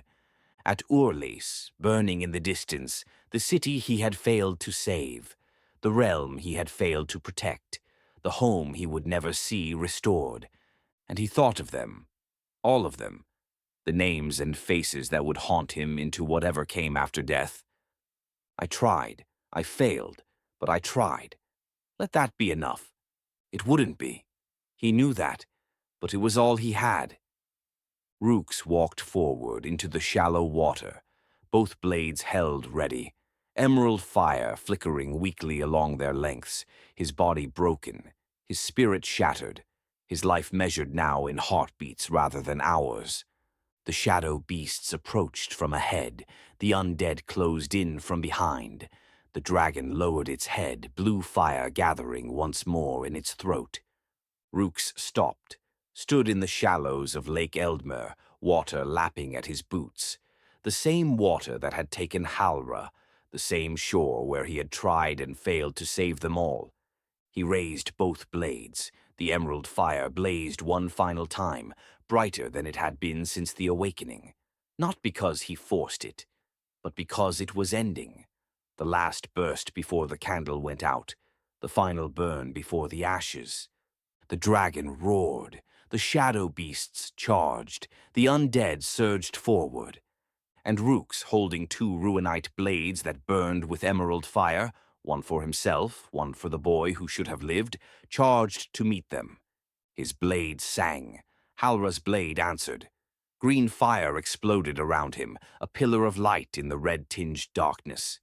He cut through the first shadow beast, the second, the third. His blades moved in patterns beyond technique, beyond training, pure instinct, pure will, pure refusal to fall before they were made to pay. The dragon's blast came. He dodged, felt the cold burn his side, kept moving, kept striking. Another beast, another skeleton, another step forward into the mass of enemies. They surrounded him completely now. No escape, no retreat, just him and them and the two blades that blazed with dying light. Rukes thought of Halra one last time, of the boy's fierce determination, his desperate hope, his hand reaching across dark water, so close, almost touching. I'm sorry I couldn't reach you. I'm sorry I failed you. I'm sorry for everything. He raised both blades high. The emerald fire blazed brighter than the sun. His body burned, his blood sang, his heart beat once, twice, and Rukes of Urlas, last Blademaster of the sacred realm, charged into the mass of shadow and death and ancient rage. Two swords singing. One for him, one for the boy who should have lived. Emerald fire blazing, the red sky pulsing overhead, the water at his back, the enemy before him. And dash, epilogue. Enough! The voice came suddenly. Rukes had seen his enemy before him, and now, nothing. He still held on to both blades when he felt a hand on his shoulder. Rukes spun to strike when Eowyn caught one of the blades with his hand. Stop! Blademaster! There was an eerie silence in the air of the dark place he found himself now. Urlas, all of them. Yet you pull me from them. How? How, shaman? Why? Eowyn smiled. Time is moving fast, and the dissolution of what was makes way for what will be. The blade, that which had been the young elves from before, went dark and turned to ash in his hand. Rukes looked at the hilt and then to Eowyn, who stared him down. Did I not hear you tell Keelan that the way of a proper blade is not to use two swords, Blademaster? Rukes dropped the hilt of the dissolved blade and brought his single blade up to Eowyn's throat. Hermit, shaman, one who drifts from place to place. You speak of the dead and the lost, yet your riddles are worthless. Sheath your blade, Rukes. I am not your enemy. I have kept the way to this place hidden. Surely, High Urlas is not where your allegiances lie, but to the boundaries, the old world, Urlas was given to your people from the Dwemhar after the Great Flood, for your allegiance to the Dwemhar during their great wars. Your people were plucked from the flood waters, carried aboard the city of Ieklo, above the oceans, and this realm maintained for your allegiance. Rukes lowered his blade. That was long ago. The Dwemhar are gone. Some remain in forms that vary, but the Dwemhar survive through many methods, many forms. Eowyn snapped his fingers, and the dark place they were in illuminated with glowing stones. Rukes looked around. Where are we? In Urlas still, but we depart. There are others that gather. I have seen to it. Your work here was important, and I assured that little things didn't distract you. Your greatest student returns here, in time. Keelan? Yes, the half-elf. His mother hid here for a long time, a Dwemhar of renown. Taslan channeled his father, as did Kalak. Olri, her mother. But Keelan unlocked both of what made him strong, made him powerful. The dragon destroys much, but even with your many strikes, it will heal. It will be as if you did nothing. All has transpired as it should have. Rukes paced the chamber they were in. It was not elven. It was not dwarven. It is Dwemhar. Eowyn said, clearly sensing his thoughts. What was before fades. What is ahead is our focus. So, Urlas is nothing now to you? Eowyn nodded. Urlas was its people, and they remain, though you are one of the last. Much like the Stranta Vedi played a part in the grand workings, but the fall of the Stormborn Valrin at the end of his life was like a song entering its last stanza. All workings, all results, completion, harmony. And now? Those of Urlas go to those of the old crew of the realm ship, the Ayla Sunrise. They waited for a captain who never returned, just as your old apprentice comes to settle a debt against a god. All children return to the place of birth to deal with all that has transpired. I, like a good father, guide, and He paused. I sense you do not trust me. I do not trust many. Eowyn stepped towards him, becoming as the shadowy shade, and suddenly, Rukes realized that Eowyn had been not only the voice in his head, but the one who had came to him when he had been dealing with the keys and the ancient Blademaster. I have taken forms as needed to guide those who were lost, to help in ways I could for even I. He materialized as his actual form again. Have enemies. Rukes turned away and closed his eyes. He took several deep breaths and then sheathed his sword. Then, the others we go to, they know of all of this. They will, Blademaster, and not all workings are done in Urlas, but for now, we go to them and to our fates. Ascension comes. The true war for the souls of the living realm is upon us. Rukes turned back to Eowyn. I serve Urlas until my death. If Keelan returns, then his Blademaster will stand by him, no matter the horror that is ahead. Eowyn embraced Rukes. Urlas lives in you, Blademaster. The fate of all, in me. Trust the Dwemhar of old. The end. Rukes' final acts as Blademaster, the fate of Urlas, and of Eowyn, Keelan, and others, takes place in the Rogue Elf series. This final battle is set directly before the Rogue Elf book, The Last Dwemhar, number 6 in the series. I invite you to start that series if you haven't, and you'll actually see Rukes almost right away in book 1. Read new chapters first and get exclusive microfiction. How would you like to read raw chapters as I write them? What about all of my ebooks before they're live on Amazon? Signed paperbacks delivered as new books release?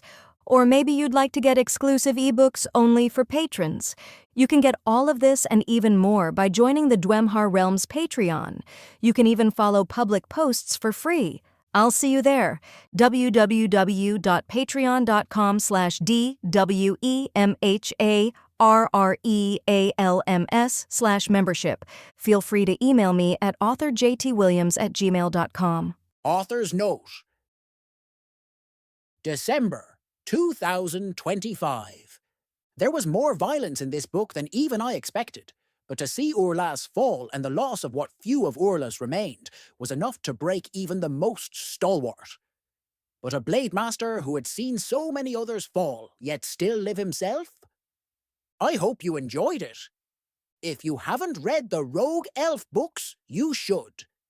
Many, many more details to Ewer's workings, and his hand in all of this will be fully revealed to you, as well as the full fate of the Blademaster himself. I hope you enjoyed this series this year, and I look forward to sharing more books with you next year. Happy New Year's! Jeremy.